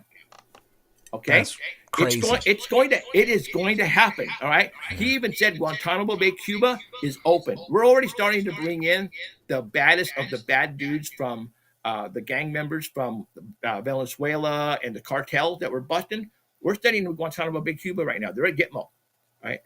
Those bad dudes aren't the only ones who are going to have a friend coming up. We're gonna start studying politicians over there. These people who had done bad shit, like went after Donald Trump and child trafficking and pedo. Right now, Luna, one of the congressmen. I was going to ask you about that. She just came out today. She has been given the okay by Donald Trump to go ahead and start talking about the JFK assassination, the Jeffrey Epstein list, the P. Diddy list, UFOs, where did COVID come from? And I think there was one more. But she came out today in public and said, oh, I lost you. JFK and Martin Luther King as well. There you go, Martin Luther King. But she came out COVID-19. Yep, and where UFOs are coming from. That's on the list too. But she said today in front of the mic that she has seen evidence that there is more than one shooter at that assassinated JFK. Okay, she just came out and said that, and everybody's like, whoa, that was all the conspiracy theories of the grassy knoll and all that, right? No, yeah. She goes, no, it looks like the hearing that they had for the JFK assassination, it was faulty. They did not give you all the information. All right, so that being said. Yeah, so what used to be conspiracies exactly is now fact. And that's what blows me away about a lot of this stuff. Because, anyway, it's an amazing time, whether, I don't care what side of the fence you're on. It's an amazing time to be an observer in this country. This is, to me, I have to imagine, much like George Washington possibly was dealing with when they were forming the United States and the tug of war between the powers to be at the time and us being independent. It's interesting times, to say the least. And for our Congresswoman, Anna, what is her, man? I can't believe I don't have it written down. But Luna or something like that. Yeah, Anna Luna. Anyway, yeah. amazing that at public facing that we're hearing this coming from our leaders, and the fact that these reports are being released. I mean, you have to understand that Donald Trump is doing all this. All right. So don't make Donald Trump be out the bad guy. He is basically now this is disclosure. This is the disclosure we have been waiting for years. I have been waiting for this for years.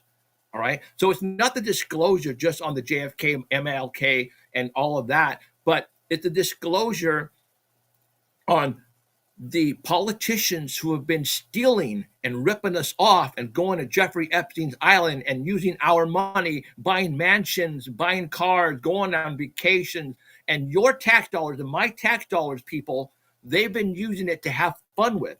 And while you're trying to pay your mortgage and trying to pay, whatever food, they are laughing at you and laughing at me. And now Trump is saying, no more, I've had enough. I'm going to show the world what's really been going on. And here it is. Get ready, whether you like it or not. And that's why these Democrats and rhinos, and I'm talking both rhinos and Democrats and conservatives, they've been having fun with our money, and you're going to see them get popped. Right now, that's why they're screaming. They're screaming hell at Elon Musk for doing this.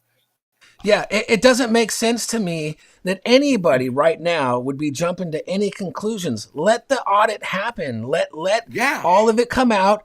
And, if it comes out that nothing was wrong, nothing's wrong. But this is our government. Hell, I can't even explain how, to me, ridiculous it is that anybody is upset. Don't get me wrong. Like on everything, there should be safeguards and there should be balance. There should be balance. But no, go ahead.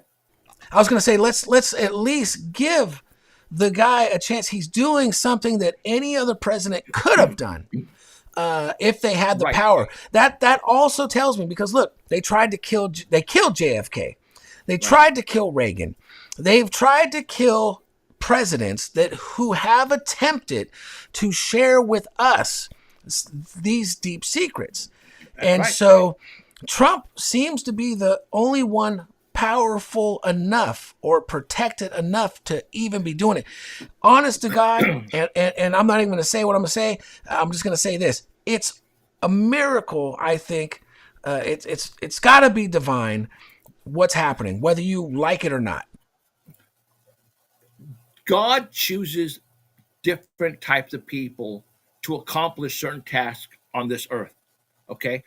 There is no way in the world that a regular guy would be able to put up with all this bullshit that Donald Trump has gone through in the past 12 years. God needed somebody with balls, with somebody who didn't take shit from no one, who is hard-headed. Obviously, the dude's a womanizer. He loves women. He cusses. There is no perfect person, but God chooses people for certain tasks. And he chose Trump. Moses wasn't the perfect person. No hero or a disciple in the Bible. Heck, almost every hero from every single Bible of the world, when we're talking, the Quran, right? I'm sure Muhammad wasn't the best guy when he was called. And so, yeah, man, it's amazing. So that's what we're at right now.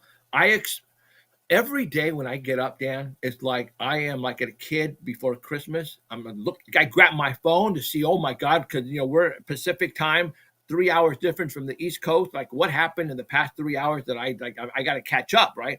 Every day, just booms after booms after booms. It's nuts. Now, somebody sent me this. Few people realize that Elon Musk's tech team unleashed data crawlers as USAID and the Treasury IT systems, and they already have all the evidence of the crimes of the Democrats. Court orders blocking further access don't matter at all. This is why the radical left is now calling for a civil war, because they have been caught committing large-scale financial felonies, election rigging, kickbacks, bribery, money laundering, and more. All that needs now is about 5,000 DOJ prosecutors to start arresting and prosecuting everyone. That's coming next, all right? I guarantee Elon Musk is not stupid, obviously, all right? Obviously. Him and Donald Trump had this shit planned out years ago. Donald Trump knew exactly what he was going to do, and Donald Trump, you imagine having to wait 4 years through this Biden administration to do this and to get back at all the people that have been doing shit to him, his family, and to us as a nation. And it took the American people. I am convinced that even though they say 77 million people voted for him, I am convinced from just the way it all looks, just from a common sense, center balanced guy looking at all the data, I believe way more people voted for him. Way more. I don't want to get. I think I've already gotten lost. What else I want to say? But way more people voted for him. And Elon Musk, you touched on him. I don't believe for a minute that Elon Musk wants yours or my money. It makes no sense at all. That's not, I'm a very common sense kind of guy. That common sense is out the window with those ideas. What was the other thing that you said that sparked? Anyway, there's so many things I want to jump in there, but people are saying that Elon Musk is going to steal our social security numbers and then make money. Let me tell you something. Elon Musk is like Donald Trump. They are billionaires, and they both have big heads on their shoulders for sure. Donald Trump said on his rallies before he became president that he wants to be the first to do everything. He's going to be doing the world's fairs here pretty soon. He's going to bring that around. He even said, and my wife is all excited about this. He goes, Donald Trump goes, I want to be the first president to bring out the flying cars. Okay. The new which we've been promised since we were kids. Okay, well, check it out. Now, the new Secretary of Transportation, Duffy, said when he got sworn in, he goes, don't be surprised that the next time you order Uber or call in for an Uber, that you're going to be flying in the sky. Okay, I promise you within the next 4 years, we're going to have flying cars. Technology is going to move so fast, all right? I'm in the telecommunications company. I work for AT&T. Been there 25 years. We're doing stuff, remarkable stuff right now, all right? So I'm telling you right now, if Donald Trump said that he's going to do something, he is going to do it. All right, we're going to have flying cars here pretty soon. And the reason why Elon Musk is doing this, because he wants to make sure we all have money to buy his flying car. That's what I think is happening. All right. I think also, too, now, if you want to get into Baron Trump, this would be probably the best place to get into it. Time travel, all that kind of good stuff. Now, a lot of people don't know this, so listen up, because you're going to trip out hard on this. Nikola Tesla. Everybody knows who Nikola Tesla is, right? He probably has so many patents and invented so much stuff in the past that we only know of certain things. Did you know when Nikola Tesla died, all of his paperwork, all of his files were so high-tech that the FBI and the CIA did not understand them. So they went and they called in somebody to come in and to look over all the material. Did you know who that was? Donald Trump's uncle, Uncle John Trump. That is legit 100%. So Mr. John Trump went and retrieved boxes and boxes of Nikola Tesla stuff. All right. This is where it's going to get interesting. I believe that because Donald Trump had money at that time, and I don't think Elon Musk was in the picture yet, but I think they somehow put together, and Uncle John Trump, Nikola Tesla was basically probably had. You froze for a minute, man. You're freezing right now. They may be trying to stop you from saying what you're saying. You're frozen. If you can hear me, you're frozen right now. So, hey everyone, it looks like Jeff is frozen. He was just about to share some stuff. Hopefully, let me know if you still can hear me talking, and that this broadcast is still happening. It looks like we lost Jeff for a moment, but he's going to ring back in. We did discuss if for some reason that he was cut off, for him to ring back in, and let's hope that happens, because what he's sharing right now. Here we go. All right, we got Jeff coming back online. Stand by. There you are. You're back, brother. They cut us off right when we were talking about Nikola Tesla and the stuff. Yes, right. Getting into the technology and all that stuff. It's totally legit what's happening right now. So I believe, and okay, now this is going to be total. If I had some foil right now, I'd make a tinfoil hat and I'd put it on my head right now, but I'm not going to do that. I've got mine right here. Hold on. No, just kidding. Okay. I believe Donald Trump, and with his Uncle John and with engineers and money, put together some type of time travel machine.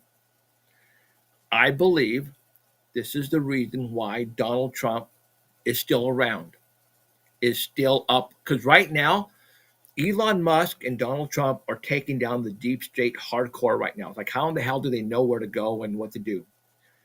Donald Trump has always been 3 steps ahead of everything going on. I believe Donald Trump has that technology. I know it sounds far-fetched, but you guys have to understand, I have been doing this for a long time. There is evidence, and I don't want to say evidence, but clues like this book of Baron Trump and this fabulous journey underground. There's a book that was written in, what was it? 1800s. 1800s. Yeah. 1800s, that has Baron Trump's name, basically describing the Donald Trump family in a way. Right, where they lived, a New York Manhattan tower, and him using time travel. Right. Okay, and then all of a sudden we have, if you look at the picture on this book with the fabulous journey of Baron Trump, that was, drawn in 1800 or whatever it was, to Baron Trump now, damn, pictures look exactly the same. So it's hard to right now tell you exactly what evidence I have, because I have shown, like I said, I've been doing this for years. I'm like one of the first people out there to even talk about this stuff. And I was afraid to, because it makes me sound like idiotic, but man, all the things that I have been talking about with the Trumps, looking into the future, Project Looking Glass, you guys, it's happening right now. It's happening right now, and I don't think we can deny. I mean, at this point, with critical thinking, common sense, when you discover there's a book about Baron Trump, and it describes he's led by a matter of fact, doesn't the book say something about a mystical dude named Don leading him? Yes, as a matter of fact, I think you're correct. I think there's some. You know what? I completely forgot about the mystical. I mean, here we go with the mystical stuff. Oh my God! Did Newt Gingrich and Sylvester Stallone talk about mystical? See, there's another part that I completely spaced out. Didn't get. I'm gonna have to find that book, dude. Yeah, and I just put out a short video on it not too long ago, and I've already forgotten the author's name. But it's incredible, and people have to stop and say, look, the coincidences are out the window with this. They're out the window. This is now crossed into some Twilight Zone, the good ones. It is. A Twilight Zone episode, man. Okay, so everybody, let's talk about Back to the Future. There's one person that I always thought that was given information to make movies on, and that's Steven Spielberg. All right, I think he's in the know-how. I've always said he was in the know-how. Go back to the Future number 2, where Biff gets a hold of the sports almanac. All right, and that's how he becomes rich, basically, because he has literature that allows him to bet on games that haven't been played yet. And if you guys look at Biff, he looks like Donald Trump in Back to the Future 2.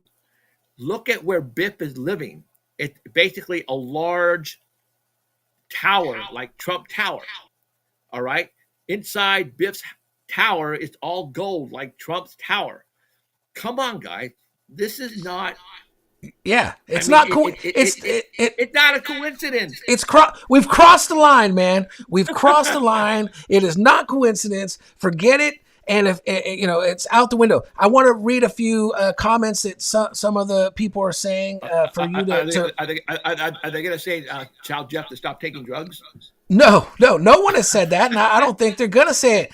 Because the reality is once again, we are in a Twilight Zone episode. I call it one of the good ones right now. But Gloria Scott might be one of your followers and friends. The Science Journal, she wants me to say the Science Journal with the photo of Donald Trump hugging Tesla. Happy 168th birthday. Tell Jeff a question.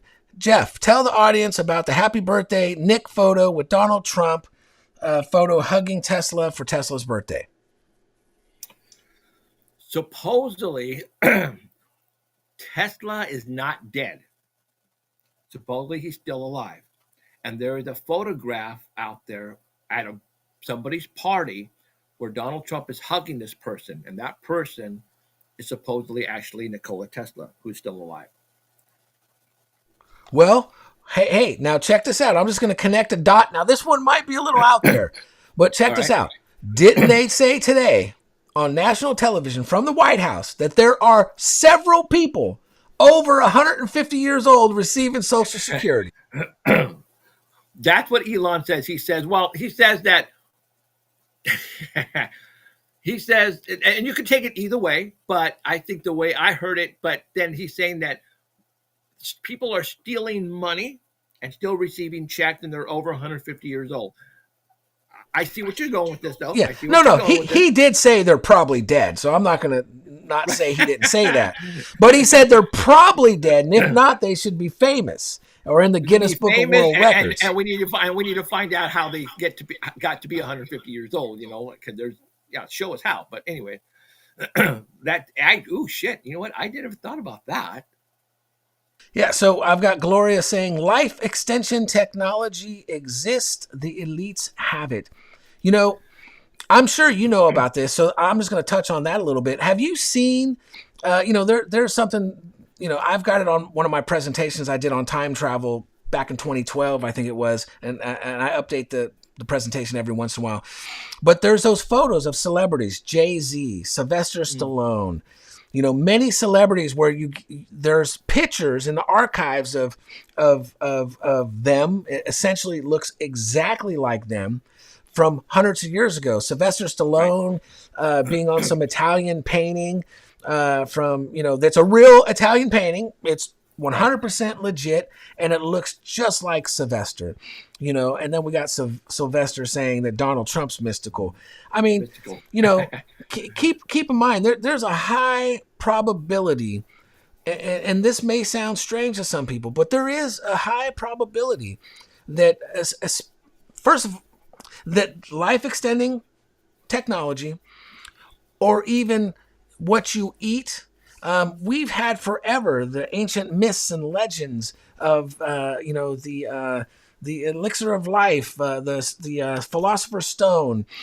We've had the fountain of youth, and it's possible because how do we explain some of these guys and their photos? Right. So it's interesting that these things exist, and they're not AI that's getting created today. It's real pictures from ancient times that exist today, right, and real photos of these guys. So it's a possibility that right, we have people who really are living and taking on other. There's been many of fictional movies made based off of it, who could be living today, that in fact could be hundreds of years old, thousands of years old. God only knows. But nothing, I don't believe anything is impossible. I'm not saying that it is happening, right, but nothing is impossible for man nor for existence. All I'm saying right now is that we're living in times that I'm ecstatic to find out what's going to happen tomorrow. What is going to happen. March 4th is the State of the Union. Donald Trump is going to do the State of the Union on March the 4th. I believe he's going to drop some major bombs on that day. I don't know what they're going to be, but he's going to. I think he might signify that the corporation is now dead. He might even say IRS is gone. All right. Who would be mad at that? They will still find somewhere. Yeah, they'll find some reason. But that is groundbreaking. I want to. Price Productions is asking you a question. What about the Werner von Braun Elon Musk book? Do you know anything about that? No, I don't. Okay. All right. Price Productions. Sorry. Yeah. We can't. We don't claim to know it all. Also, I do believe, and the percentage for me is going up every day, that somehow, some way, Donald Trump is going to do a three term. He's going to do another term after this. And I'm going to tell you why. The 2020 election, I do believe 100% was stolen. And all that information is going to come out.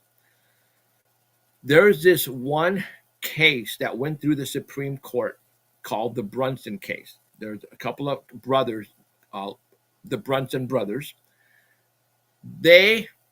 When the 2020 election happened, there was evidence that the Republican side, Donald Trump's people, found that the election was stolen in certain states. So by the Constitution, the rules are that if you think there is discrepancies in a certain election, you bring them up to the electors of the certain states and bring that evidence to them, so they can say, okay, you know what, you're right. Let's take 10 days before we certify in this state, go over everything. And if those people, if you remember, Giuliani, Jenna Ellis, and all of Donald Trump's lawyers went through every single swing state, sat down in front of the electors and presented them with evidence of people dumping in hundreds of ballots in these ballot boxes at 2:00 in the morning, people bringing out suitcases of ballots in these polling places at 3:00 in the morning. So when you, at 2:00 in the morning, when you saw the graphs at, Biden or Trump at top and Biden at the bottom, and at 2:30, all of a sudden you see Biden go like this over Trump, it's because they were stuffing these ballot boxes. Well, we have evidence of all of that. Now, because the electors said, screw you, we're still going to certify.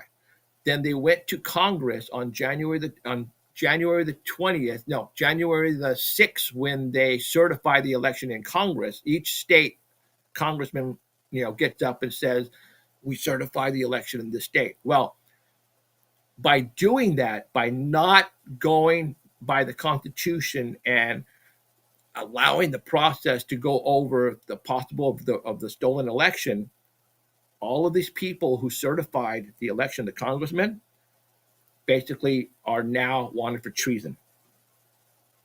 Okay, they broke the law. Wow.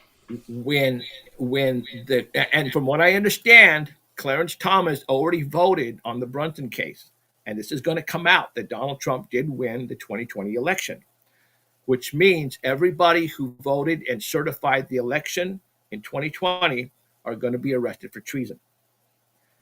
That would be something to see, man. That's going to be three quarters of the Congress are gone. They're gone. That would be crazy. Re-indigenizing Minds said that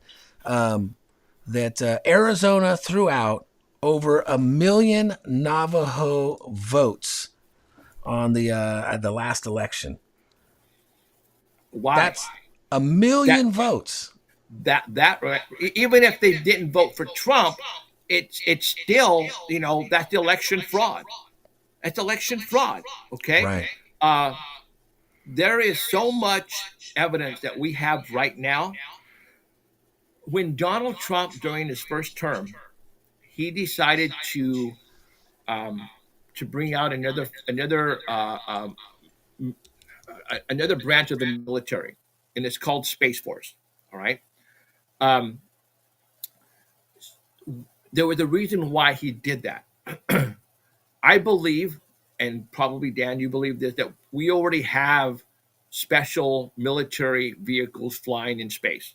All right. We have the TR-3Bs. We already have, our aircraft going to probably other planets. I think it's already been done. We're there. But the reason why he brought out another branch of the military called Space Force, so that he could utilize the satellites for the election. And during the 2020 election, he utilized the military satellites to basically intercept data that was being sent from the United States polling places to Italy, Iran, China. They would manipulate the votes and then send them back. We intercepted all that. So we have all that. And I really do believe, and I don't know how they're going to fix this amendment of some type. I don't know. But I do really believe that Donald Trump is going to get a third term. And I'm going to tell you why, only because of this, but I don't think this is going to come out until probably in the next 2 years. First, Donald Trump is going to kick ass. He is going to give us everything we have ever wanted. He is going to make people who hate him love him. He's going to make people who hate him say, okay, you're okay, dude. You're okay. To the point where everybody, if there are no taxes, that's going to make people's lives so much better. All right. The oil that we haven't even started to drill here yet. I haven't heard him say, all right, it's time to start drilling. Start up the Keystone Pipeline. He hasn't done anything on the oil yet. We have over 350 years worth of oil underneath our feet. We have more than Saudi Arabia. All right. We don't have to buy oil from anyone ever again. All right.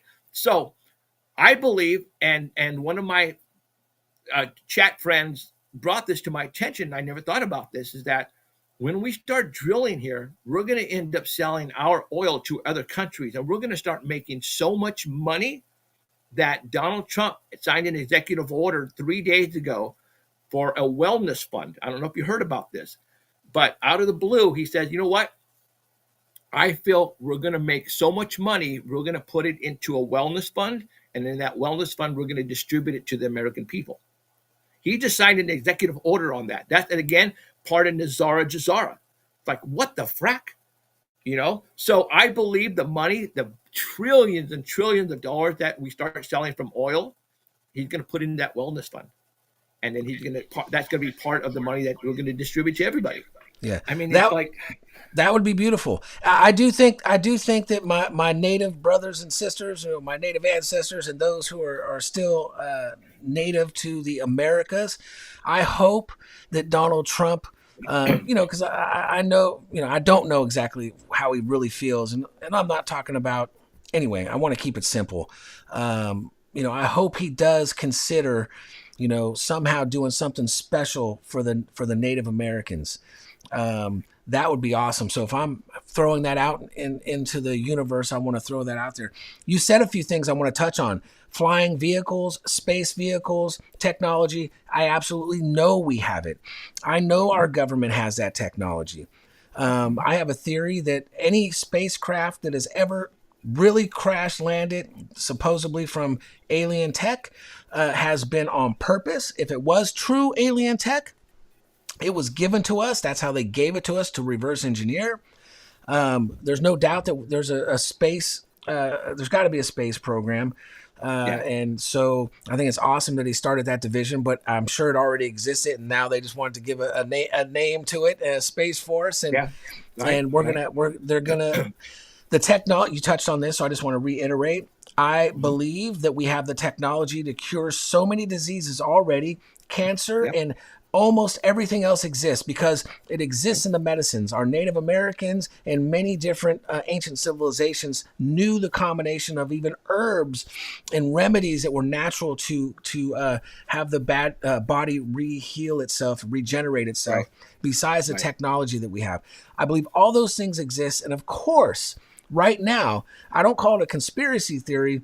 I mean, it's a conspiracy to not give it to the population, but I get it. The current system, the way it's set up, doesn't lend itself to giving it all away for free. And that's what I'm hoping, though, that with everything you're talking about, possibly unfolding from no taxes to no debt, and that we create this new system somehow, that we start stepping up in our evolution of systems that we accept, because all of these systems are make-believe. What do I mean by that?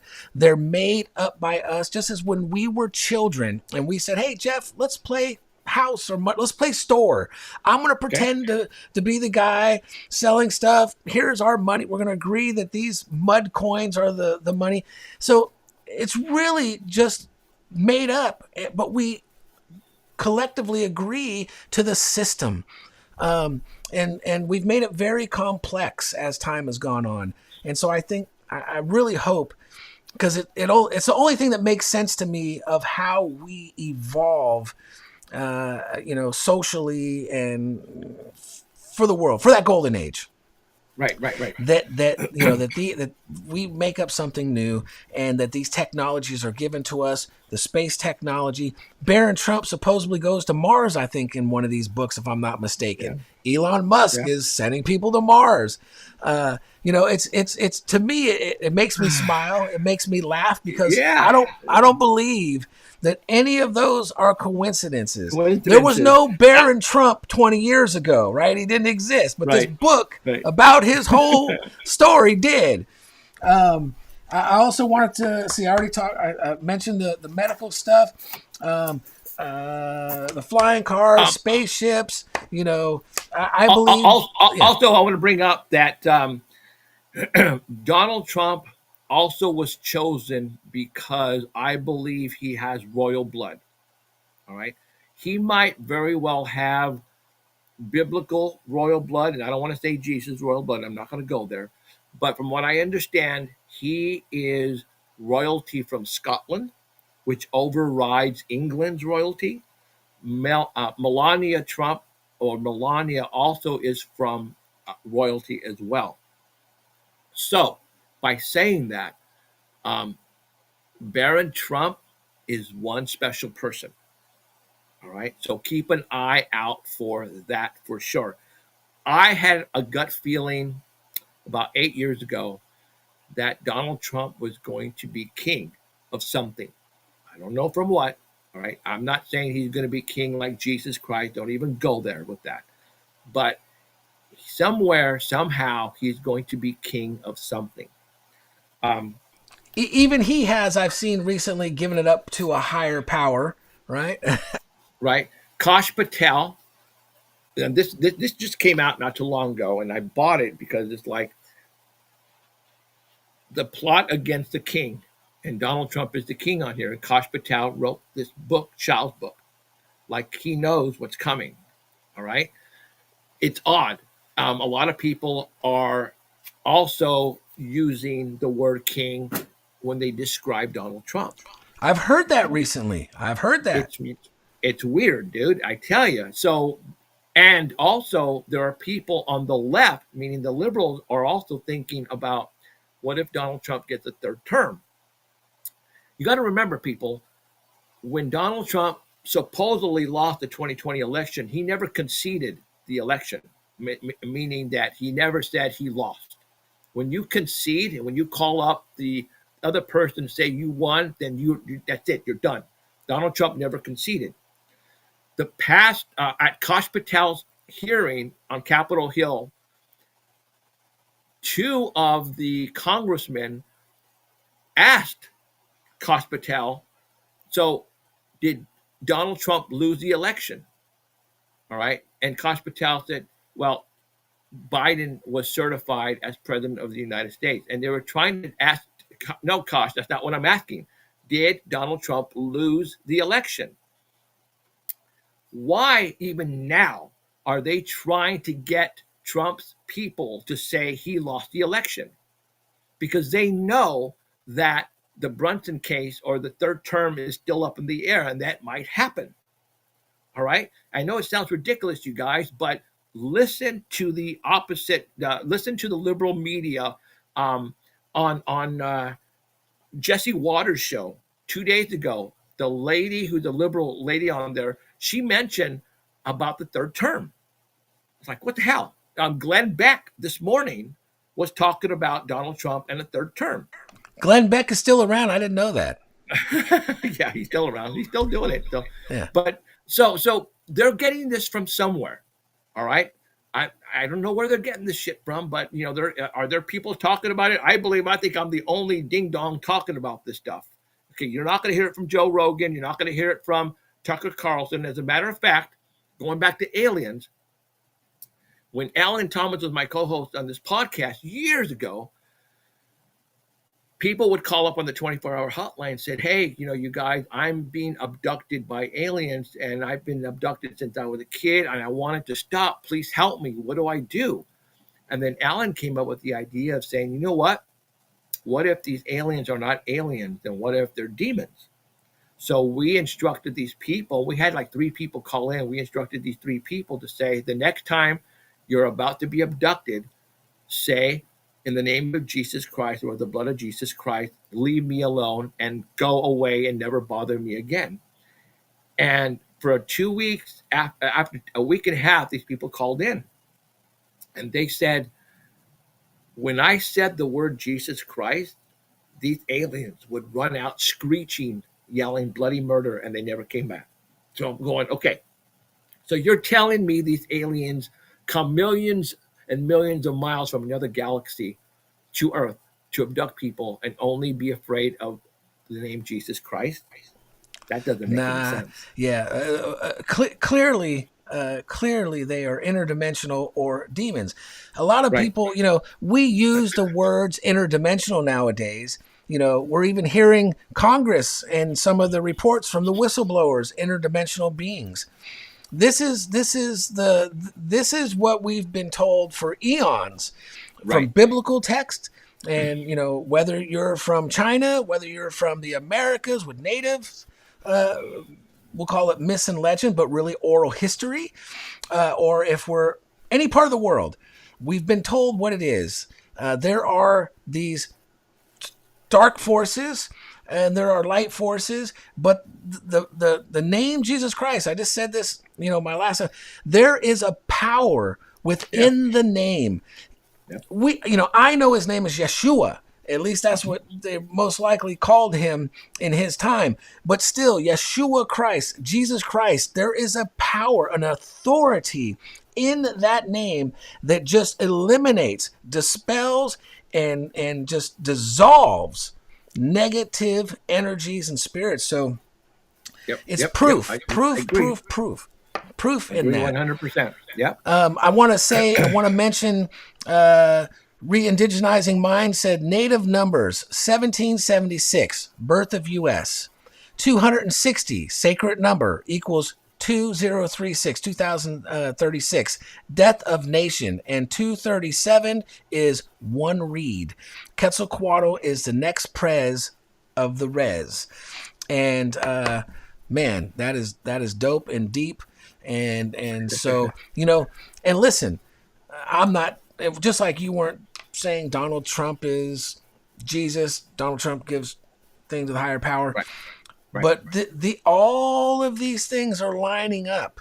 All of this stuff is happening that is really, really, it's incredible. How else it's biblical. Even when it's Native American oral history and ancient wisdom unfolding, because even the natives, 100%. Listen, so Donald Trump talking about, I'm going to say this, Donald Trump talking about Canada and Mexico becoming one with the United States.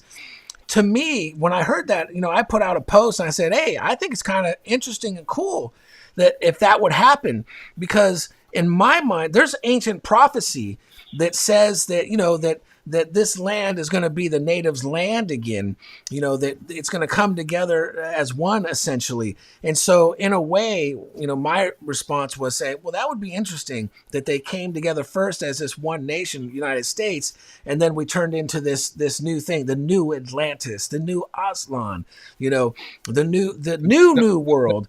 The golden age, the golden age that we deserve. I mean, sometimes man ruling man to their injury has been the problem in my eyes on this planet. There have been people using the Bible, the Quran, the Taoism, the Tao, the Krishna's teachings, the Vedas. Man has been using those things to injure man. It's not those ancient texts. It's not those ancient teachers. Jesus was never a Christian. Buddha was never a Buddhist. These guys were enlightened beings who came to share a universal truth. And it's just been man, us, ruling each other to our injury and using those as an excuse. I just want to put that out there. That's my opinion. You don't have to subscribe to it, but that's where I'm at. What do you think? Because, right now, it's the thing right now that everybody is noticing is Donald Trump. Okay, if you are a Bible follower and you really believe in the Bible, where in the Bible does Donald Trump appear? I don't see any person of that nature appearing at the end of Revelations. You know what I'm saying? So Right. I've always thought that what if some of some books in the Bible were removed to Oh, they keep were. us, to keep us, yeah, to keep us from knowing what's coming. Yeah. And and that's one of the reasons why I think that Donald Trump was removed from the Bible as a person of interest from, like, because It, again, something doesn't make sense to me. well, I let me just tell you something. Let me tell you something, Jeff. You may am I muted? No, I'm unmuted. You may not have heard this before, but see, the Bible is so many it's been layers, so many so dimensions many, to it. And right. one of those things about the Bible is that every single personality, whether that's a disciple, whether that's Adam and Eve, to Moses, to Enoch, to Jesus Christ, to all the disciples, every one of those personalities is you at some point in your life and unfoldment. And so even any one of those, Donald Trump could be Moses right now. He could be Christ right Mhm. now. It doesn't mean he's the Christ, Right, but what it right, means right. is that we take on and we're living, whether having the battles that a certain disciple had, or a certain woman or man in the Bible went through, you will find that at every stage of your life, you have been one of those personalities with that same unfolding. And that's why the Bible has that hidden within it. It's really not hidden, it's there for you, but you need to understand that, not you, but just in general, people, that the Bible has so much to unpack, but so do the Vedas, and so does the ancient Chinese teaching. So do my Native American brothers and sisters' ancient wisdom. They all have it. There's no continent that doesn't have the truth, whether they appeared as Jesus Christ or Quetzalcoatl or Viracocha, or if they showed up as Buddha.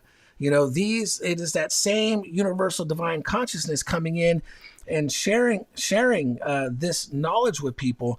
And so anyway, my point is that Donald Trump is clearly taking on a role, and he has got divine protection.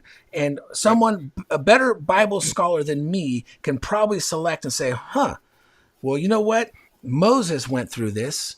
Moses, went through this and that. He's at the stage of Moses right now, or he's at the stage of, Enoch or whoever. But there is a personality and a power and attributes that could be associated with him right now. And there Right. are ancient texts. So also to what you said, we know about the Dead Sea Scrolls, the Nag Hammadi texts. These are all ancient texts. Some of them have order in the Bible. We know that the Ethiopian Bible has additional books that our canon, our Bible, I hope that people do their research to know that the Bible, as we know it, is an assembled book of many books. And it's Right. just what those powers to be at the time agreed was cool to share with the peasants and with the Okay. commoners. And the Vatican, you touched on the Vatican. The Vatican has got so many ancient records. Our ancient natives are holding on to tradition from the Hopi to other individuals Yeah. are holding on to the ancient truths that they've been trying to share with people for several generations, really for all of existence. So It's like, like you're saying, I think the Vatican is hiding all of that underneath their library of millions of books of texts of our history. Um, you know, Donald Trump is almost like King David. All right. Okay. Um, so yeah, I mean, I really do believe that God is using Trump for all of this. yeah, It's just there's that, no doubt. There's no doubt. no doubt, yeah, yeah. Whether I, people are I, I, mad about it or happy about it, doesn't matter what side of the fence you're on. And here's what I want to tell everyone that I believe. And again, you don't have to believe it, Jeff, and no one has to.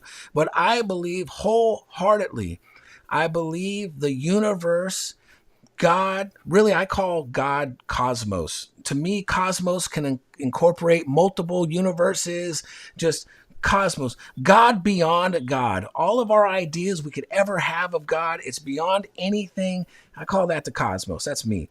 But the cosmos knows what it's doing.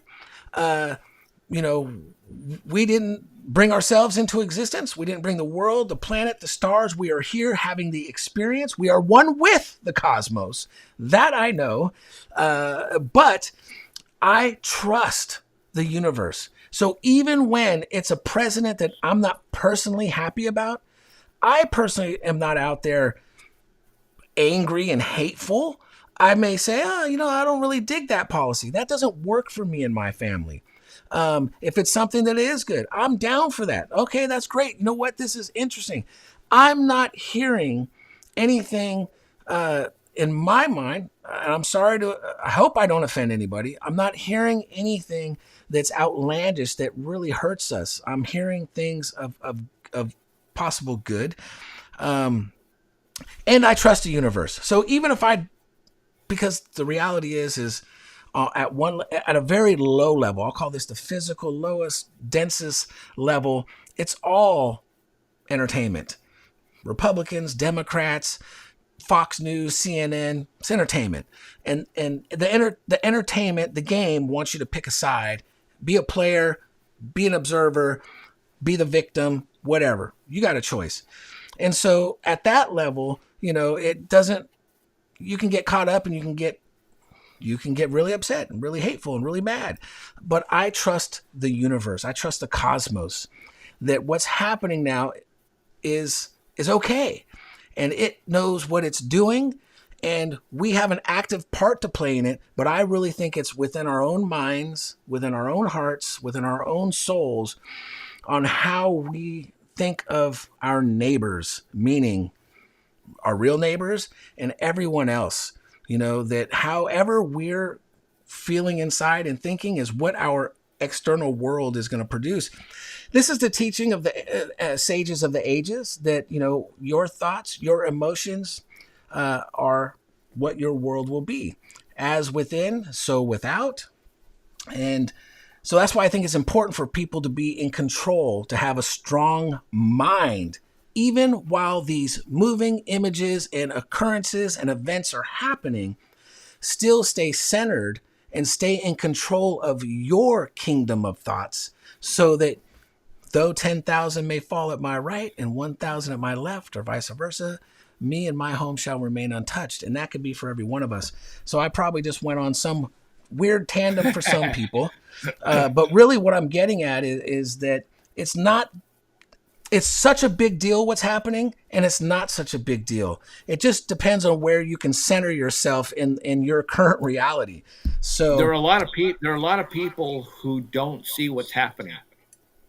They're asleep, unfortunately, and the universe is not allowing them to see it for some reason.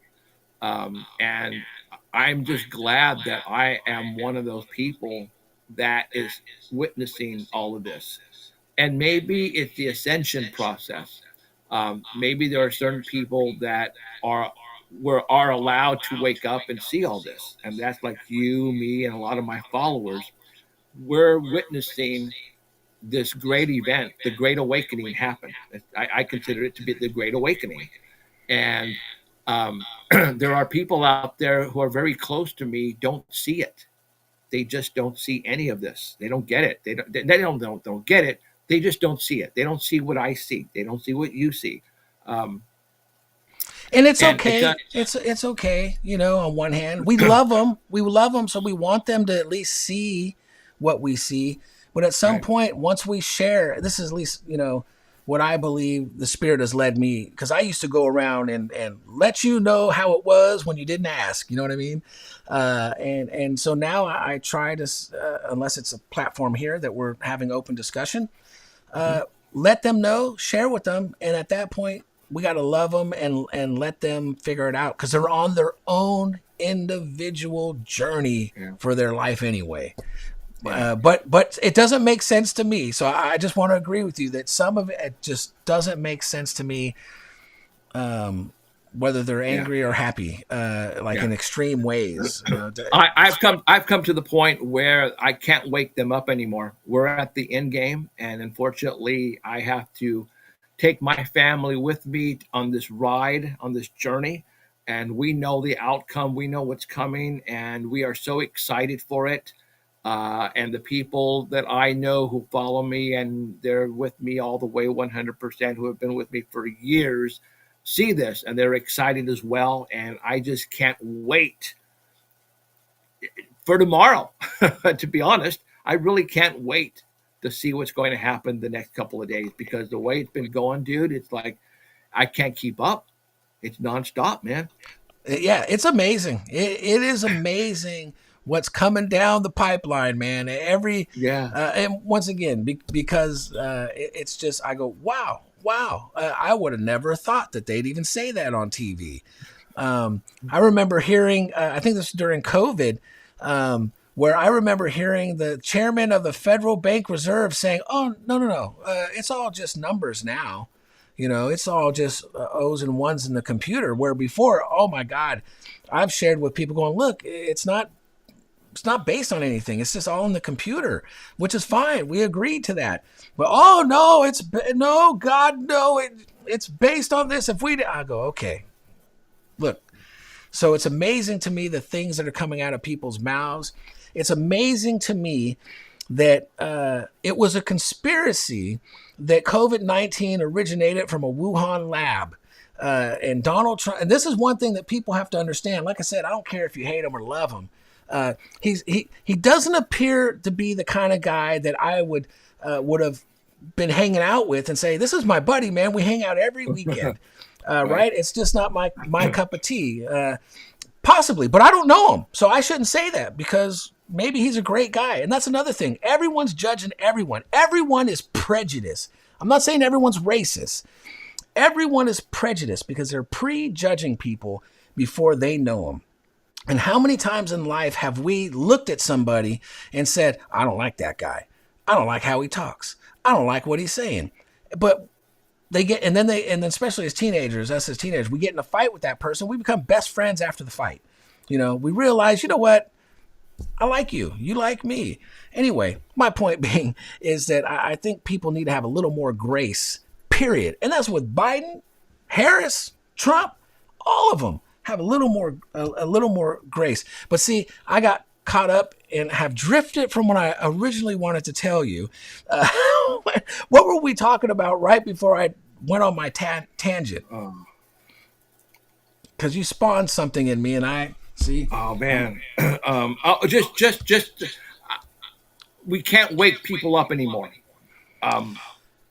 Right? I mean, that was part of it, but well, it's just that the excitement every day coming up, disclosure.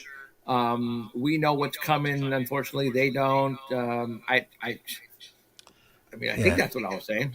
Yeah. But it's special times. I think people need to realize, sit back, relax, trust the universe, and hang on tight, because some things are changing. Now, in ancient times, there used to be Jubilee, right? Where every 52 years, I think for the Aztecs and Mayan, for Aztecs for sure, every 52 years, they also had a Jubilee, or at least where they forgave everyone their debt. If I owed you money, you owed me money, we forgave each other. I believe the ancient Israelites had something similar. That's probably where the name Jubilee comes from. And so I don't understand why we're not practicing that anymore, right? 52 years is a good amount enough time. If you loan someone some money, you made your money back. If you didn't get it all back in 52 years, Well, you know what? You're talking to Czar Jazar right now. That's what you're talking about. I mean, you're talking about the Great Reset, all debt forgiven. That's part of what Trump is going to be doing here pretty soon. Any debt that you have, it's going to be cleared out to zero. Well, right? that would be fabulous. And for those who think that's crazy, that has been an ancient practice for so many different civilizations for eons. And so it's not crazy.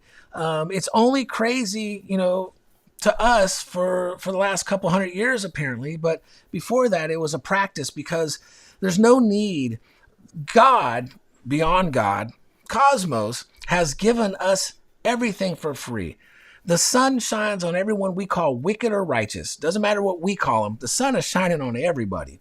The rain, the water, the land is here for everyone.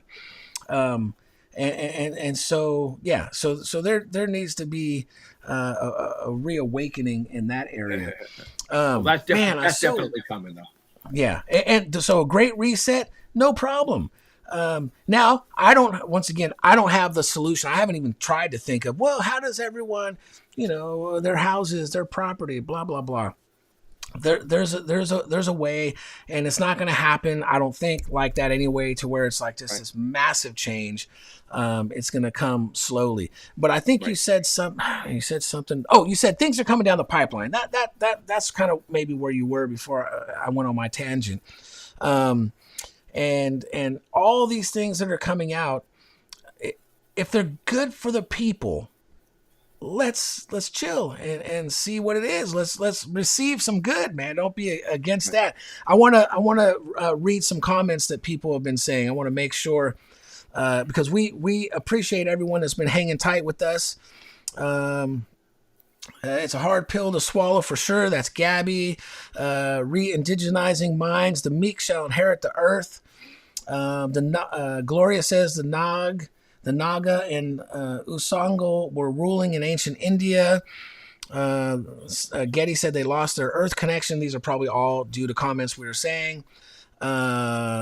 Ego is going to destroy the white man. That's re-indigenizing minds. Well, we have. I just want, I even want to bring unity to his thought there and say, man, we are all one people. But I get it. I mean, there's been some pretty messed up stuff, but that the white man has done to the natives. But it's not like us natives and our native ancestors weren't doing things to each other too. That's my whole getting back to man has ruled man to their injury. Period.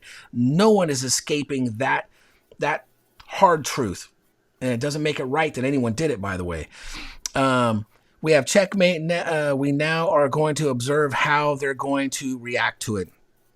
11 years, an experiment called democracy ends, is what in re-indigenizing minds says. That's how they'll treat us natives. I hope not. Like we don't exist. Well, that's not going to happen. I don't receive that, and I don't encourage you to believe that, because as a native, the power of what you speak and think helps to manifest it. So let's not think that way. Let's think unity. Let's think the Great Spirit intervening and actually intervening, because we want it as a whole. Forgiveness is hard, Getty says. The Ethiopian Bible has the Jubilee book in it. Yes, it does. Oh, I didn't know that. I'm saying yes, it does. Like, cool. Jesus was a form of Jubilee spiritually. I'm down with that. Re-indigenizing Mind says, LOL, America being generous, give me a break. They're still stealing and lying to us natives. I do agree. And I think that, you as natives and my ancient ancestors absolutely have not been dealt a fair card, but I believe in this full cycle, and I appreciate those natives, the Hopi, you, re-indigenizing minds, and others. Thank you for holding on to our native traditions and oral histories, because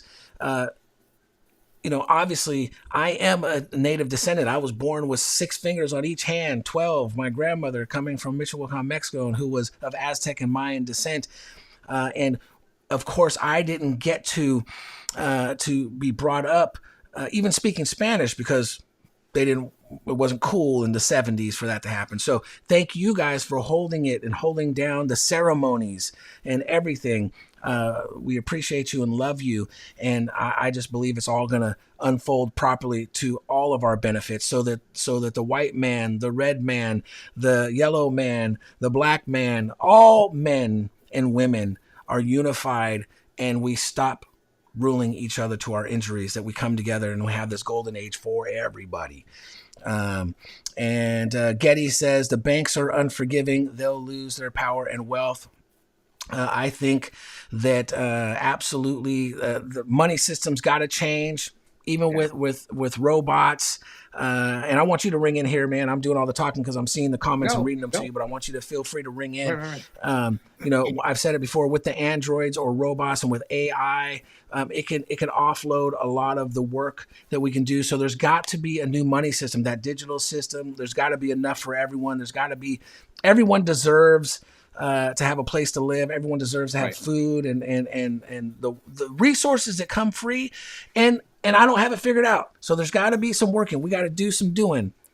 We got to be doing this stuff. We got to be writing books. We got to be farming the land, staying in the sun, teaching art, teaching culture, music, all of the above.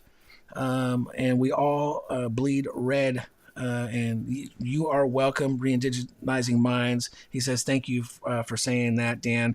And we all bleed red. Yes, we do. So anyway, I want to get through those. There's so much more to talk about, Jeff. I hope you're not tired, and that because I want to, we kind of touched on this, but I want to ask you about it. What do you think about the Mandela effect? Just to kind of shift gears again, and we'll jump out of the current topic of politics and that stuff. And Mandela effect, man. Have you? I have never experienced. I mean, the only Alan and I talked about it. I remember on a couple of shows, and the only the movie Sinbad. All right. I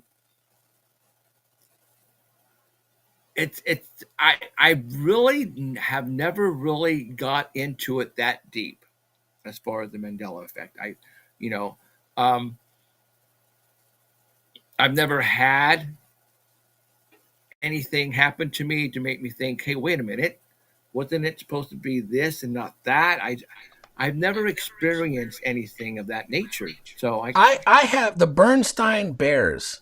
So okay. I remember them. Bernstein.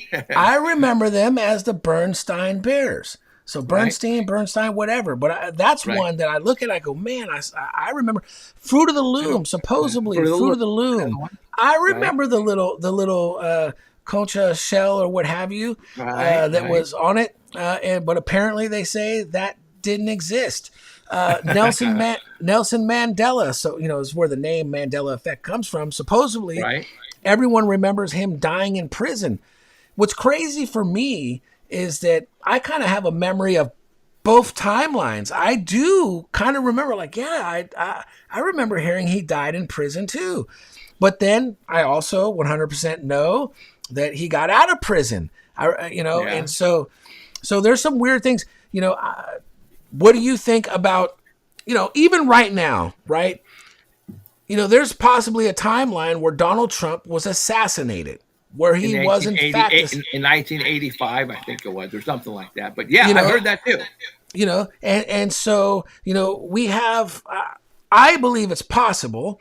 I believe deja vu. By the way, I just put out a video not so long ago, a little short video, deja vu, that those can be moments of glimpses of right in that moment of timeline shift. So a deja vu, just a theory, folks, that deja vu is a moment, that split moment in time where time splits for you, and basically your soul or yourself from one dimension, one reality to another, collides, and it's shifted, and there you are in this new timeline, and that's what that deja vu is, because you go, I've been here, whoa, I've had this happen, I've been here, but the outcome could have been that your butt could have died, in the other outcome, but you survived this one, and so here you are. I used to have deja vus when I was growing up as a kid. I definitely had them. But when I got to the adult side, that all stopped to me. So I don't know. I mean, a lot of people seem to think that, when you're growing up, my son used to see ghosts when he was a kid. and then after a certain age, he stops seeing things. Um, Maybe with the help of Robert F. Kennedy Jr., if we start cleaning our bodies, uncalcify the pineal gland. I don't know how we're going to do it. Obviously, I love Pepsi, and that's just killing it. I'm a Coke kind of guy. I'm a Mexican Pepsi Coke, dude. glass Yeah. bottle. Well, see, I like the Pepsi with the real sugar. That's addictive, dude. So, but yeah, maybe that's one of the things that Donald Trump is going to do is he's going to help us ascend and open our mind with Robert, and Robert's going to help us. Maybe that's his job, because we're going into the golden age and we need to clean everything. We need to clean ourselves. We need to clean our health, our minds. And I think Robert F. Kennedy is going to start that, get rid of the fluoride, all of that crap. That I don't understand anyone being upset. Once again, I think too many people are looking at Robert Kennedy's personality or something that they don't like about him. But everything that he's saying about make America healthy again, and everything you said earlier, I'm glad you brought this up again, because that's what I want to comment on. I've been consciously, purposely looking at boxes now when I get stuff. And there is so much bioengineered ingredients in so many things that we used to, like, even if it wasn't good, even if we still knew it wasn't good for us in general, we still ate it and got it. Twinkies. My wife loves Twinkies. I wasn't really a Twinkie fan. I was more of a ho-ho or ding-dong fan. But just all these things that make sense. If Canada and England and other countries are saying you can't even import that food into our country because it's deadly, it's got chemicals in it that we know are not good for you, what in heaven's name are we doing eating it and being allowed to do it ourselves? It's crazy. It's crazy. See, and that's where a majority of the people's minds are asleep. They don't understand what's going on. They've never, what you just said, they have never heard come out of anybody else's mouth, or even the media for that matter. Because that's the last thing that they want to do is spoil sponsorships or commercials on their network, right? So I think this is all going to change. I really do. I think all of that is going to change, and I think Robert is going to play a big part in it, and it is going to clean up. Like for example, I remember growing up and going to McDonald's, and the French fries were the bomb. My God, I could eat those French fries forever, and it was because they were cooked in beef tallow. That, and they say technically, if protein, meat, eggs, that is what you're supposed to be eating. Leave out the carbohydrates, the breads, all that. You're freezing again, brother. You're freezing again. So I just want everyone to know that. Sorry, I'm back. Oh, there you are. Whew. All right. I was just about to let everyone know. Don't worry, he's gonna get back on here. I think that I don't know how I would be able to change my diet, because I work, I go out, I eat out all the time, fast foods. I'm a fast food junkie. It's just me. I'm not satisfied. I love.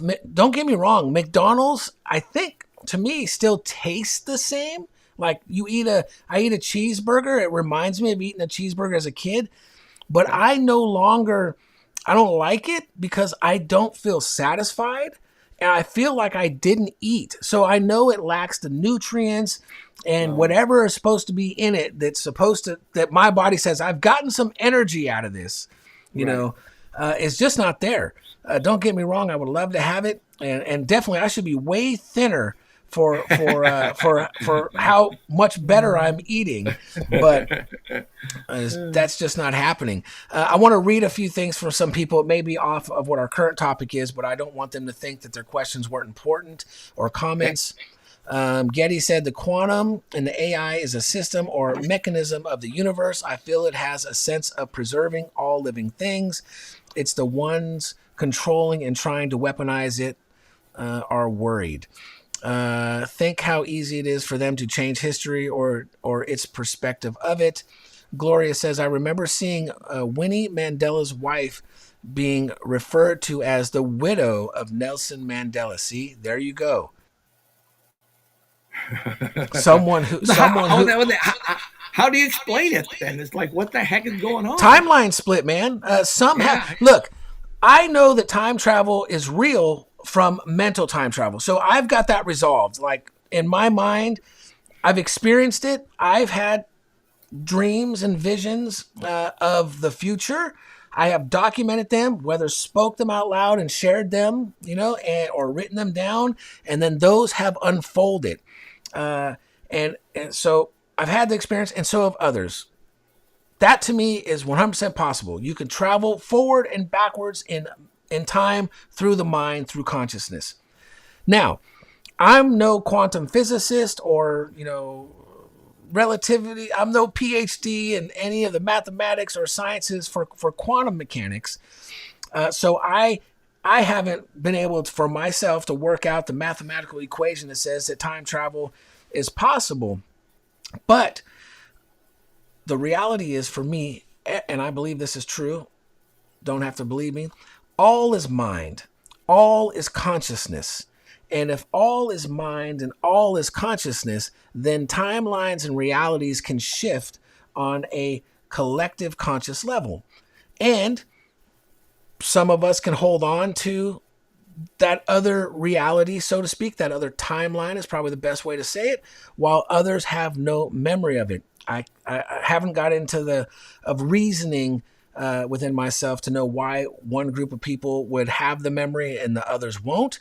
But from that perspective, I can understand how it is possible that it exists from that level. We've got scientists now talking about holographic universe, and all those different theories and whatnot. And so not impossible in my mind with that. Let's just make sure I read some of these. I remember. Oh, yeah. So that's how I think that, okay, well, somehow the books of the Bernstein Bears got changed and the Fruit of the Loom logo changed a little bit. And Nelson Mandela was dead in one timeline and alive in the other. So, for me, some people will call it, like you said earlier, you guys are crazy. You're out of your minds. Look, if you just even look at it for just the fact of, hypothetical, theorize. It's what a lot of science is today anyway. It's just theories. Some of them work out to be true. Some of them don't. There's nothing wrong with us sharing these ideas and hypotheses because one of them very well may be true. The earth was flat at one time. Now it's round, and it may be flat again, according to those who we allow to tell us what is true science and what's not. That could be a whole nother show, Flat Earth. I wonder how you feel about that. A question. What do we think of reincarnation? Do you have any thoughts on reincarnation? I have... I think it's a possibility. I have never experienced any, like deja vu's, reincarnation. I've never said to myself, "Whoa, I think I've actually used to be." I've never had that experience. I've never had those feelings, so I couldn't tell you from a point of view, from as far as But there are people. I've seen videos where children are saying that. They fought in a war, and these kids are talking very specific, when it comes to the location and what they were doing and who they were talking to. and and they document these children video, and it's like, how can a 6-year-old come up with all this information? You know what I mean? So there's a good possibility of that. Like I said, and I know when people are trying to pull a fast one or not, but when it comes to children, it's hard for them. For if it's the parents trying to pull a joke on somebody, it's very hard to get children to say specific things and on point. So that being said, I think there is something to it. Yeah, and I've got a couple basic theories on how that can happen. First of all, there are many individuals within our lifetime, or, within modern times, who have said, "Hey, I've got these memories." There's a woman who you claim to be an ancient Egyptian priestess. I think, can't remember her name. Since we weren't planning to talk about it, I don't have any research, but to where she was able to even share with archaeologists, this is where this place was, this is where, and things have been discovered exactly as she has laid out. And the only explanation from her is that she was this person. So I've got two great theories on it. One theory, as a kid, I came up with this theory. This is when I was real little. I thought to myself that in my DNA, within myself, everyone says we're descendants from our family, right? We're descendants. I say we're ascendants. We have sprung forth from our ancestors. So we ascend out of. Anyway, so that every single thing up to when, conception has happened from mother and father coming together, all knowledge from both sides of the family of all experiences are contained within that DNA genetic makeup from both parents at the time of conception for the individual. And so it is possible in my mind. Now I think they have epigenetics and they talk about all this stuff now. And so just as someone has got the same nose, eyes, blah, blah, blah, aren't those memories that regenerate or give you facial expressions and da da da? So they could have the memories. The other thing is reincarnation, that in fact,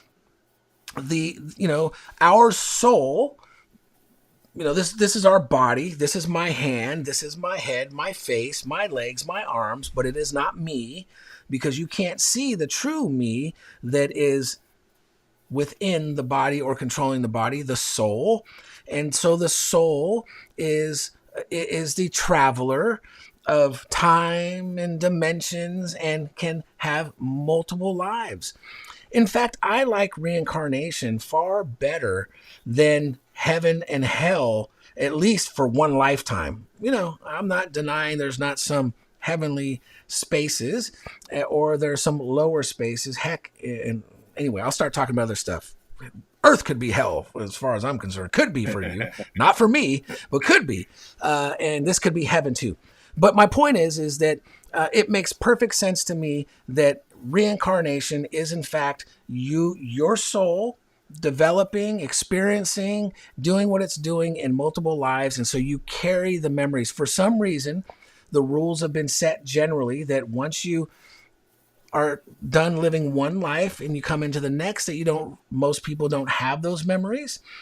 But are most people going through deep hypnosis regressions? Probably not. Because we know the subconscious, even right now, our subconscious, my upfront waking conscious, your upfront waking conscious is not focused on your heart beating until I just mention it.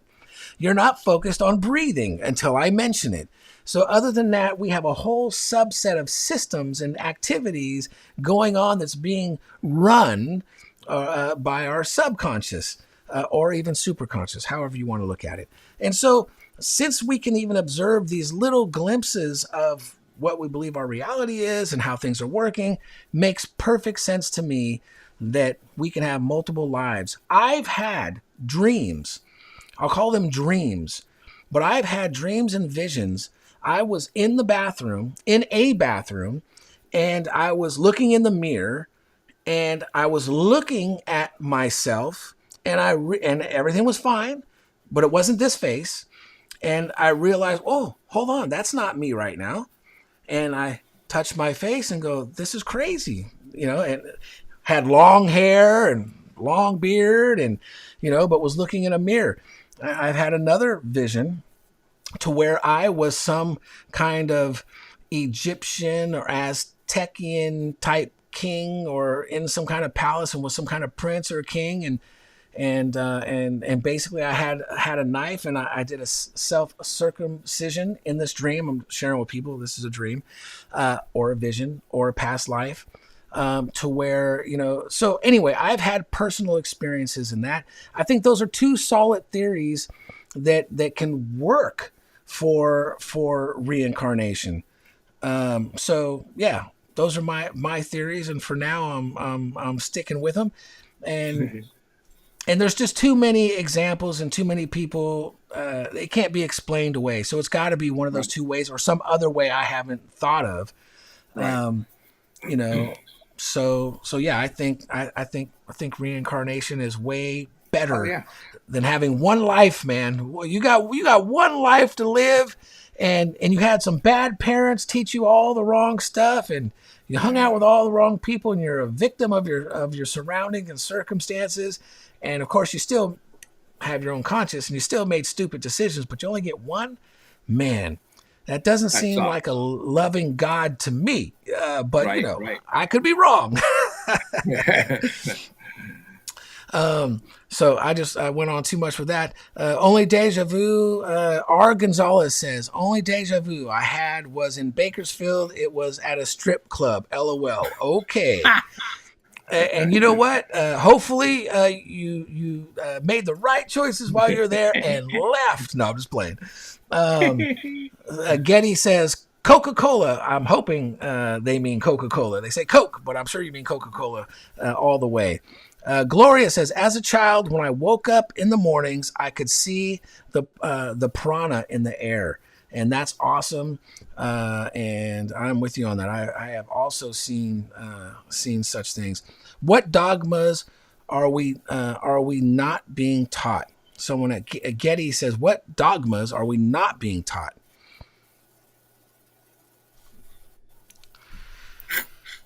I think we're talking about a whole bunch of stuff that's probably not being taught. Okay, re-indigenizing minds. I think he's got a question for you. Is Trump the white man's savior? ? And why? No, I don't think he's the white. I don't think he's the white man's savior. I think he's the. I hate to use the word savior, though. All right, I think he is.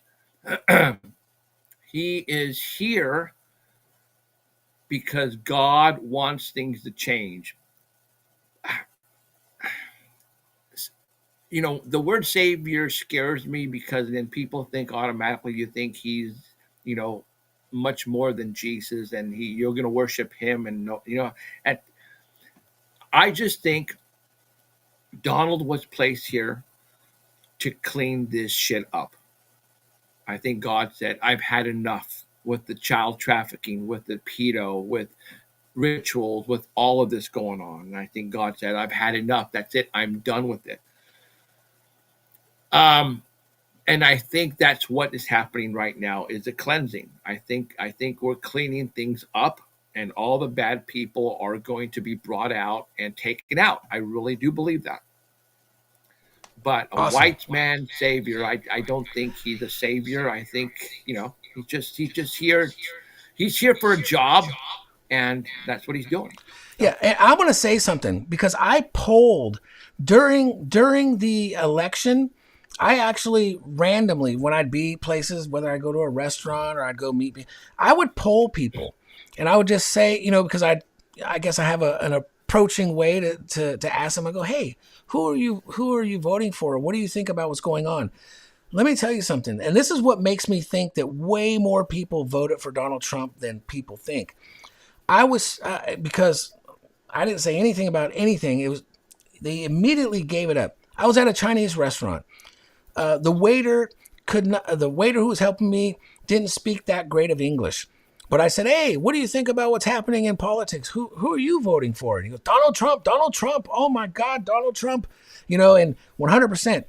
I had people, who from every single walk of life, from every nationality, whether they be Chinese or Indian or Mexican or I don't care.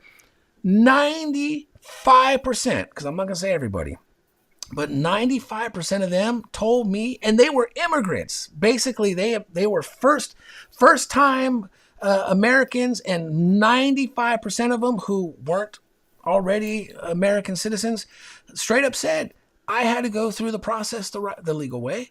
I had to go my parents or my grandparents had to do it, and we did it the right way, and we're here, and they were all for Trump. It blew me away, actually. Don't get me wrong. There was I would say 5%. If I want to be real generous, there was 10% of people who said, oh no, I hate Donald Trump, man. No way. Some would even say, I don't even like Harris, but I hate Trump. So they're like, you're right there. They won't vote for Trump, so they'll vote for the opposition, and even though that person is, even that's how bad the media brainwashed the people to think Donald Trump was the Antichrist. And I agree with you. So, all right, we'll leave that there, because re-indigenizing minds has a totally different question, and it helps us to move off of that. Are there any cryptids in the Fresno area? Are there any cryptids in your area? Yeah. I have a picture of a pterodactyl, if you want to consider that to be a cryptid. Bigfoots are running around the valley floor. They're not in the mountains. We've had sightings of dogman. We have what you call the Fresno night crawlers.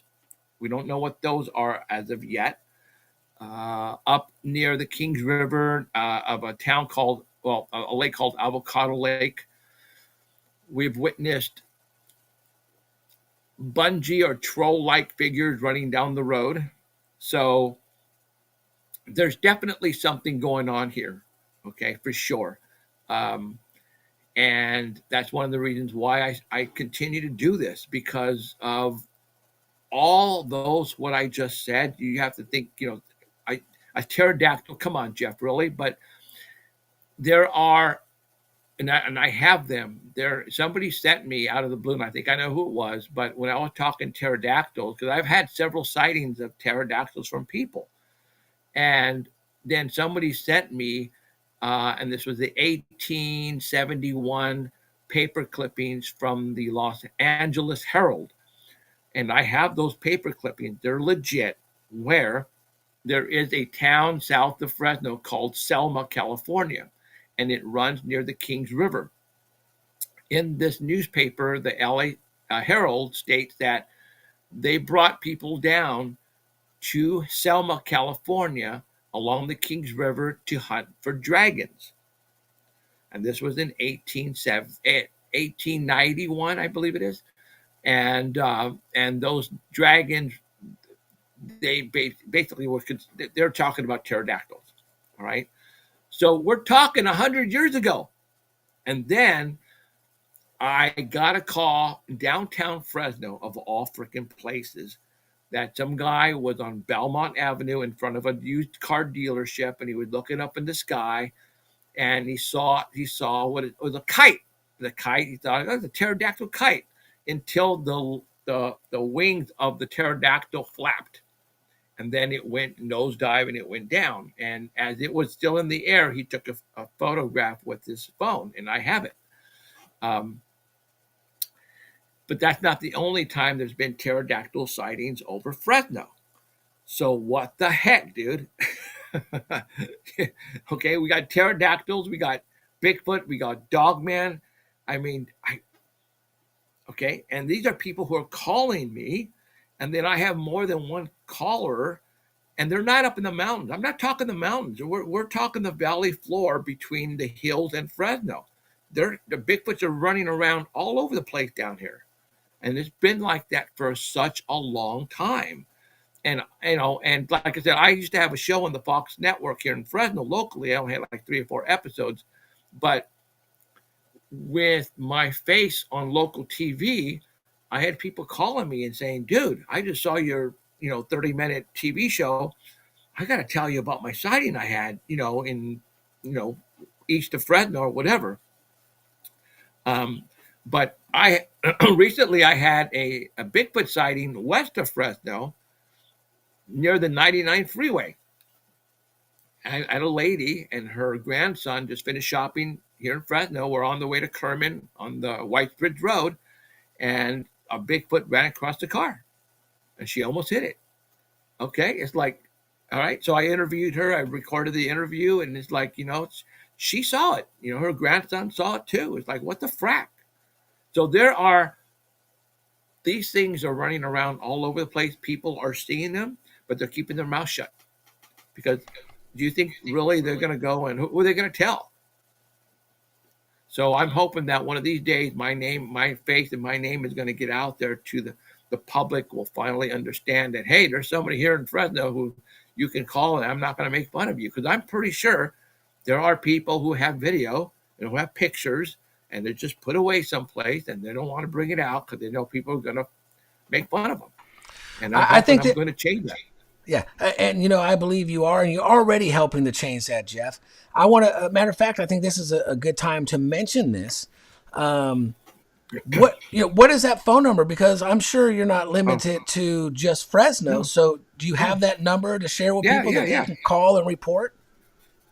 559-287-8367, and the last four numbers represent the letters UFOS. That's 559-287-8367. There you go. So if you have seen something strange or unexplained, call Jeff. I also want to say, send me some photos or video as well. You can reach me at dandillman.com or reach me through any of my socials, YouTube, Facebooks, X, whatever. And share those things with us. We would like to know, and we would like to share those with our followers as well. So that would be great. I also want to just remind folks again, please follow Jeff.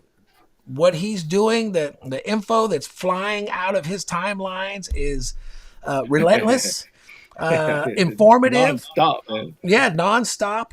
And so a great place for alternate news. Traditional news has not been exactly kind to us. As many of us know, it's very slanted. It doesn't matter which side of the slant, it's just very slanted. And so we get a lot of our news from each other. And, it's up to us to do the research, though, right? Don't necessarily believe everything that's coming down your timeline, right. But it's up to you to research and figure out, what is what for you. But I think it's awesome. Yep. What else did I want to just say? Right? Oh, little beings. So someone is re-indigenizing minds and Getty, or I guess they're responding to each other. Talking about little beings. But really quick, actually, before we do that, we're going to remember little beings. I want to share my story where I have witnessed an orb turn into a dragon or a pterodactyl. It looked more like a black dragon. It's an orb that came into our backyard quite some time ago. And I know I've told this story before. And this orb went up into the sky, and it was a bunch of them, actually. There were different colors. It was so dense, so beautiful, so amazing. But as these orbs went up and did different geometric shapes, and poof, poof, poof, then started taking off. But then a little bit later, there's another red orb going around, and it's circling around. And then we're watching it, and then I swear that it transformed into what looked... The only way to explain it is it looked like a black dragon. Tail, wings, that's what it looked like. Now, I have all kinds of theories that, in fact, it could have been some kind of dimensional, because I've always got my theories on the unexplained, right? One, Project Bluebeam being tested in the area, holographic images being produced by some clandestine, dark agency. Secondly, It's possible that we're getting visions of different timelines, different periods of existence, and the veil is removed, and you see something from a different timeline. It could also be from the past that we're witnessing somehow, because the Earth's magnetic field is like a big tape recorder or video recorder, and it's possible somehow we tap into that stuff.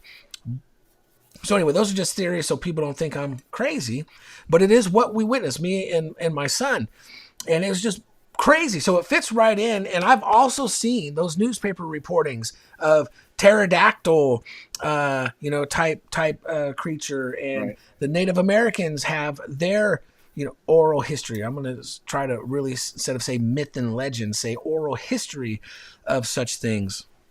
So I've been there with you, man. I have personally, and I just got a report of it. I've witnessed the strange and unexplained. But I will say that I'm never fearful. I've never been. It doesn't mean I'm going whoa, but I've never had, in those moments, I haven't felt frightened. Like, oh my God, they're going to get me and hurt me. I haven't had that with those experiences. All right, so they're asking about little beings. I've got a story on it, but have you heard of little people and little beings? Any of those experiences or stories come across your desk? Well, the night crawlers are a big deal here in Fresno. They're the, I think I have a big model here someplace, but yeah, it's the creatures with the long legs. Fresno is like well known for the night crawlers, but little beings, not really. I haven't had anybody tell me about little beings. Like, trolls, yes, and that's near the Kings River, but the trolls I mean, they look like maybe a little type of I don't know, bears, cub bears, but running on two little legs, very chubby.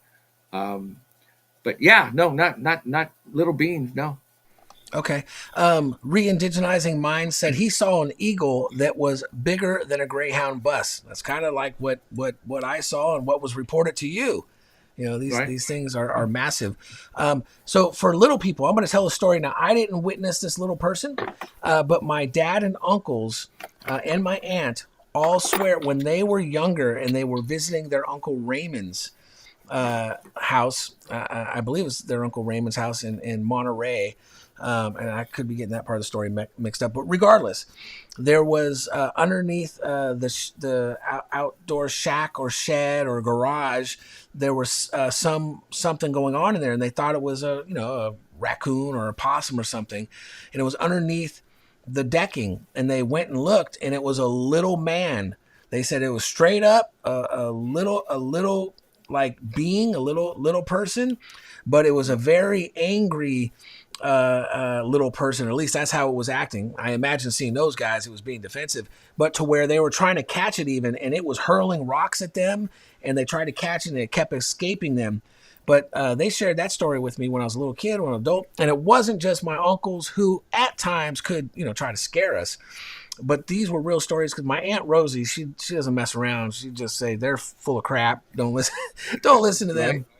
Or or one of my other family members, but no, they were like, this is real, and we really had this experience. And they kind of say it was like a leprechaun, but it was just small, So that was an experience that my family has told me about. Then we know the Cherokee have their oral history about the small people and whatnot. So I know the native ancestors got stories about it. Let's see. Getty Christian thinking the same thing. Getty says, yes, the gnomes are real people here on Earth. That's Gloria said that, sorry. And she's responding to Getty. Gloria. Dan, it could be an interdimensional ET. Yeah, definitely possible. By the way, I don't know if I've said this tonight, but some of the abductions that have happened to people, I know for a fact that it is I don't want to say our government, because it's not like our government, but there is definitely a group of normal people. I would just put it that way. So call it a, what would you call it? What would you call an agency that is, off the books? Black book, black. Man in Black. Yeah, I Yeah, mean, let's kind of say that, to where they have okay. the technology and they abduct people, but they are not aliens. They're not from other dimensions. They have the tech and they have abducted people and run experiments on them. That I know has happened, and it is one of the explanations for that phenomena. It's not all the explanations at all. That's just one of them. Kitty Beck says, "Wow, this is a long show, over 3 hours already. Maybe need a part two." Well, we knew it was going to go a long time. There was no way that Jeff and I Yeah, were going to be it's capable of already doing 1 hour. yeah, it's already 10:25, so we'll probably have to call it here pretty soon because I have to go to work tomorrow. Absolutely. And we could do this again, of course. Re-indigenizing Mind says, we call them stick Indians.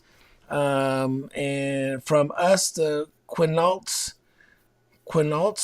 an NWC tribe.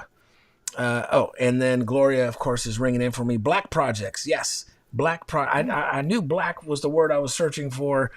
Black projects where, they have that technology and are doing such things.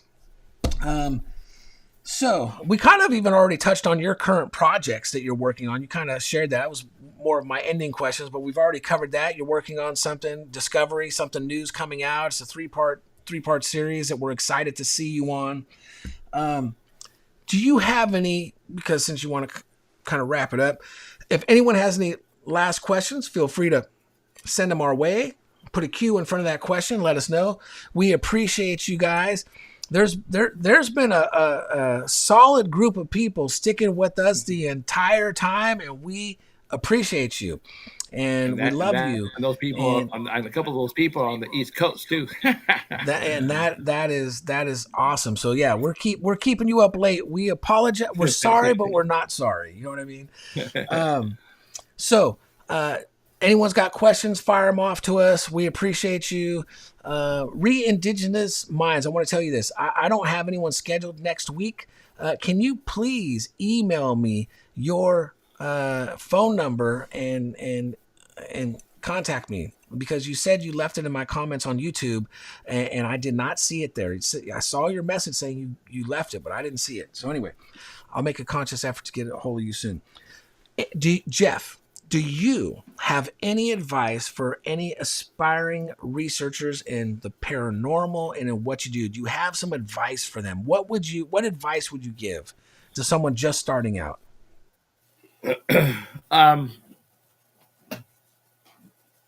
Well, first you have to find out if there's any paranormal activity in your area. Research and find out if there's any sightings of anything.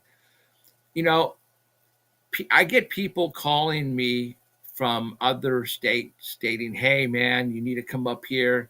I believe this forest that I live in looks very squatchy," and it's like, well, there's no reason for me to go and look out in different areas because I have everything I need right here. I mean, I really don't have to go to the mountains at all, to be honest. I really don't.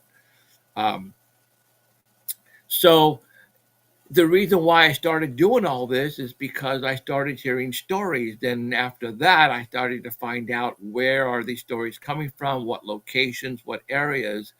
And I believe that there is stuff like this happening all over the United States. It's just that you have to talk to people and find out if there's anything happening in your area. And most likely there is, but people are not talking about it.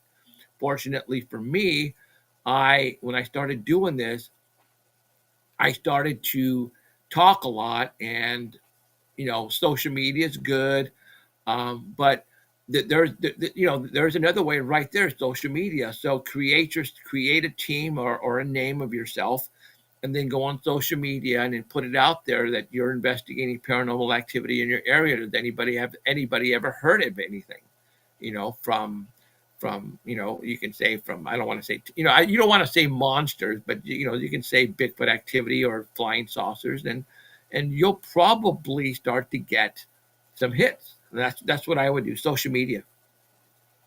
All right, great advice. Yeah, is there any other things that you would like to share, brother? I mean, we have covered a lot, of course. Yeah. I just I dig this stuff, whether it's paranormal or conspiracy. I considered it to be all the same, really. But in this year, in 2025, things are going to happen, not just to the United States, but to the world. And it's going to blow a lot of people's minds. I mean, people are going to wake up finally, I think. People are not going to want to wake up, and they're going to want to stay asleep, unfortunately. There's nothing you can do about that. But our lives are going to change. Our lives are going to change dramatically. I feel that 100% in my gut. And my gut has been pretty damn on since I've been doing this stuff. I see it right now happening with everything that's going on. Trump and Elon and the new administration, the disclosure on the JFK and the MLK and all of that. That's disclosure right there. What else can you call it? It's disclosure. What are they going to tell us about these, UFOs or UAPs? They might very well say, because Tucker Carlson just came out not too long ago, said, you know what, he's heard from people in the Pentagon or whatever that these aliens are not what we think they are, and they're interdimensional, or they're demons. That's what Tucker Carlson is saying. He's saying they're demons. That right there would be that would just be epic, and for those people, if there are demons, there are angels. Yep. If there is good and evil. Yeah. And so I don't want anyone to be scared, because we are, some people may not dig that idea. That's something that they've put blinders on their whole lives to, some people, not everyone. And they may not want to even think about such things.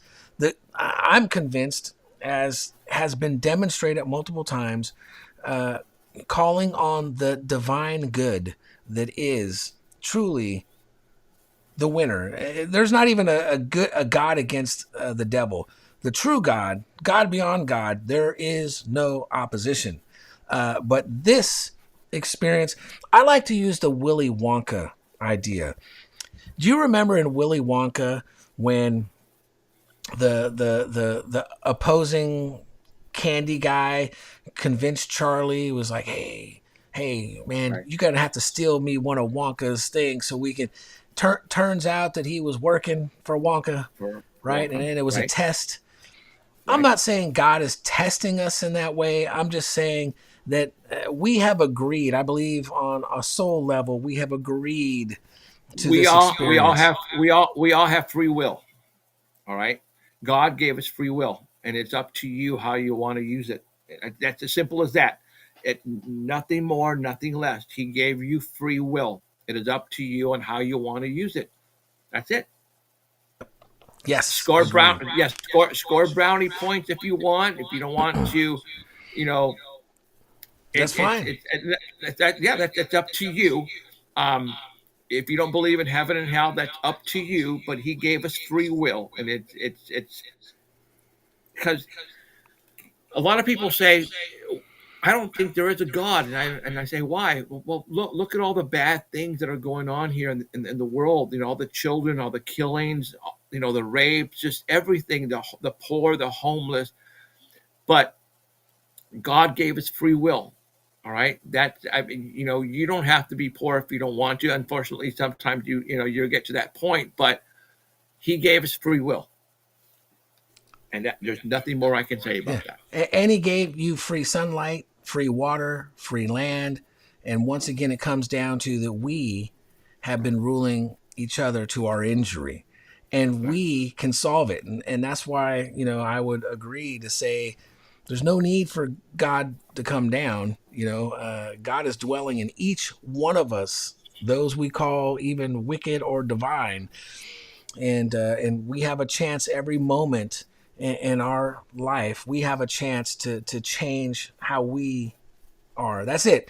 We can't, I can't change you. We can talk, we can exchange ideas, but I can't force you to change. You can't force me to change. But the one thing that we can do, and it falls into your free will, which you are correct about, is that we can change ourselves.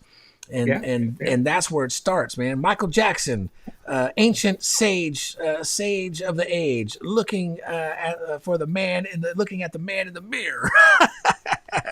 Ancient wisdom of Michael Jackson. I'm starting with the man in the mirror. I believe God put me here on what I'm doing to help people and to open people's minds. I think I helped a lot of people in the past, and I think I was placed here to do that. I really do. So, yep, I believe it too, man. Because not a lot of people listen, dude. You are very brave. You have been very brave and have been very courageous in stepping up and sharing all that you have shared with the public when it wasn't acceptable by mainstream or non. It doesn't matter. I congratulate you. I thank you for being one of those guys who said, you know what, I'm sharing the things that are not only has God put on your heart to share, but the things that other people were scared to lose their livelihoods, their jobs, their deals, their show deals, whatever it is. You have been fearless in sharing. I've had those times where I almost said, you know what, I'm done with this. I'm done with this. But something told me that don't stop, keep going, because it's going to get a lot better. And we're here at this point in time in history, and for sure, I consider this to be,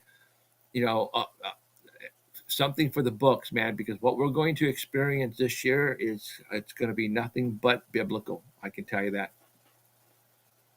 And I agree. It's already biblical. It's already epic. Yeah, I like to use the word. It's epic, man, what's going down. Yeah. Like I said, whether it doesn't matter what side of the fence you're on, you've got to admit something different is happening. That's for sure. Because doing the same old thing gets the same old results. So I'm happy with change. I think change is good. If what's happening ends up not being for the good of the people, it's all going to balance itself out and get back. If it is good for the people, it's a good shakeup. It's a good status quo must go. So in that realm, exciting times. In spiritual realms, it's exciting times. On cosmic level of change right now, it's exciting times. Wisdom and knowledge is just unfolding. More and more people are waking up, even though I know that you've had some resistance and people not responding to you. But dude, there are so many people on board today, so many more new people, younger generations who are on board with the things you're sharing. And like I said, it's for them to figure out, on what side of the fence they want to land on, but they're open and receptive to hearing these things that they're not hearing from other sources. So, dude, thank you so much for being a brave soldier and sharing stuff, with the world, man. Appreciate that. I want, we're wrapping this up, folks. So, and we have had anywhere from 30 to 40 people hanging that I could see, and I don't know if they're who have been hanging with us the entire time. And I'm sure that's because of you and your followers and people knowing that you're amazing, dude. I love you, brother. I can't thank you enough for coming on and spending almost 4 hours with me. Oh, that's nuts, dude. I kind of figured it was going to be close to 3 hours, but yeah. I mean, there's so much to talk about, man. Yeah, and we've only hit the surface on all of it. Some of it maybe we deep dived, but nowhere like we could. So we got to do it again. I hope that you'll come do it again. Yeah. I promise it doesn't have to be as long. It doesn't have to be 4 hours. And I'm planning on doing this, and I'm telling this to everyone. I want to do a few shows throughout the series or season, however many I decide that'll be, to where I have a few, 2 or 3 or 4 of us on at the same time. And so that, it could be, a round table, so to speak, of inquiring minds. Let me know when, and let's make it happen. All right, cool. All right, so I guess this is it. We are close to wrapping this up. I want to encourage everyone listening to this Dan Dillman Live podcast to subscribe, to like, to follow me and my amazing special guest, Jeff Gonzalez. Now, Jeff, you've got 3 different Facebook pages. So what's up with that really quick? So he is 3 different pages on Facebook. I just, because my first original one that I had, I was close to like 16 to 17,000 subscribers, and then Facebook just took it away. So I had to start again, and then I said, you know what, let me just make up a couple of more. There's 2 of them that I don't even do anything on, but the one that I do everything on, I have close to 5,000, and it's going up, and that's the one that I just post everything on it. So, okay. But yeah, I mean, just, I know one is Jeffrey Gonzalez, one is Jeff, or I don't know. But I had to make up a couple more in case this one here got to the point where they eliminated it for what unknown reason. But, right. Yeah. All right. Well, and they'll be able to see. I think the one where you're wearing a black jacket is your most active one right now. Yes. Anyway. What am I wearing? I don't know. I have to look. Point being, what am I wearing? I want to, Daniel black said. Jacket. That's it. Black jacket. Daniel said, "Good show." Gloria, I hear you. I hear what you're saying, and thank you. Feel free. I agree with you. I am all about my native roots for sure. Price Productions, thank you for hanging out with us as well. Yeah, everyone, Re-indigenizing Minds, just everybody who rang in today, thank you so much. Please share this with your friends, your family, or anyone you think will be into it. Share Jeff's pages. Go to Conspiracy Central, Paranormal Central. Go to dandillman.com. Let me know who else you'd like for me to have on the show. I'm doing this for me and for you. And so any support that you can provide, and that's as simple as watching, that's number one. Thank you. Sharing with other people. And I do even have that's sponsorship / team member stuff that should be somewhere on my things. It says for 99 cents even. But once again, the content is free. I'm not asked, you don't have to do anything, but I'm also saying that it would be awesome. And in fact, I would mention you as a sponsor. I want to thank Paul Quilter, whether Paul's watching or not, big supporter of mine. I thank you, brother, in many ways. I thank my wife, Gina, my kids, my brother, Jason. It's my brother Jason's birthday today. Whether he's still watching or not watching, love you, man. Happy birthday. Jeff, thank you to your son.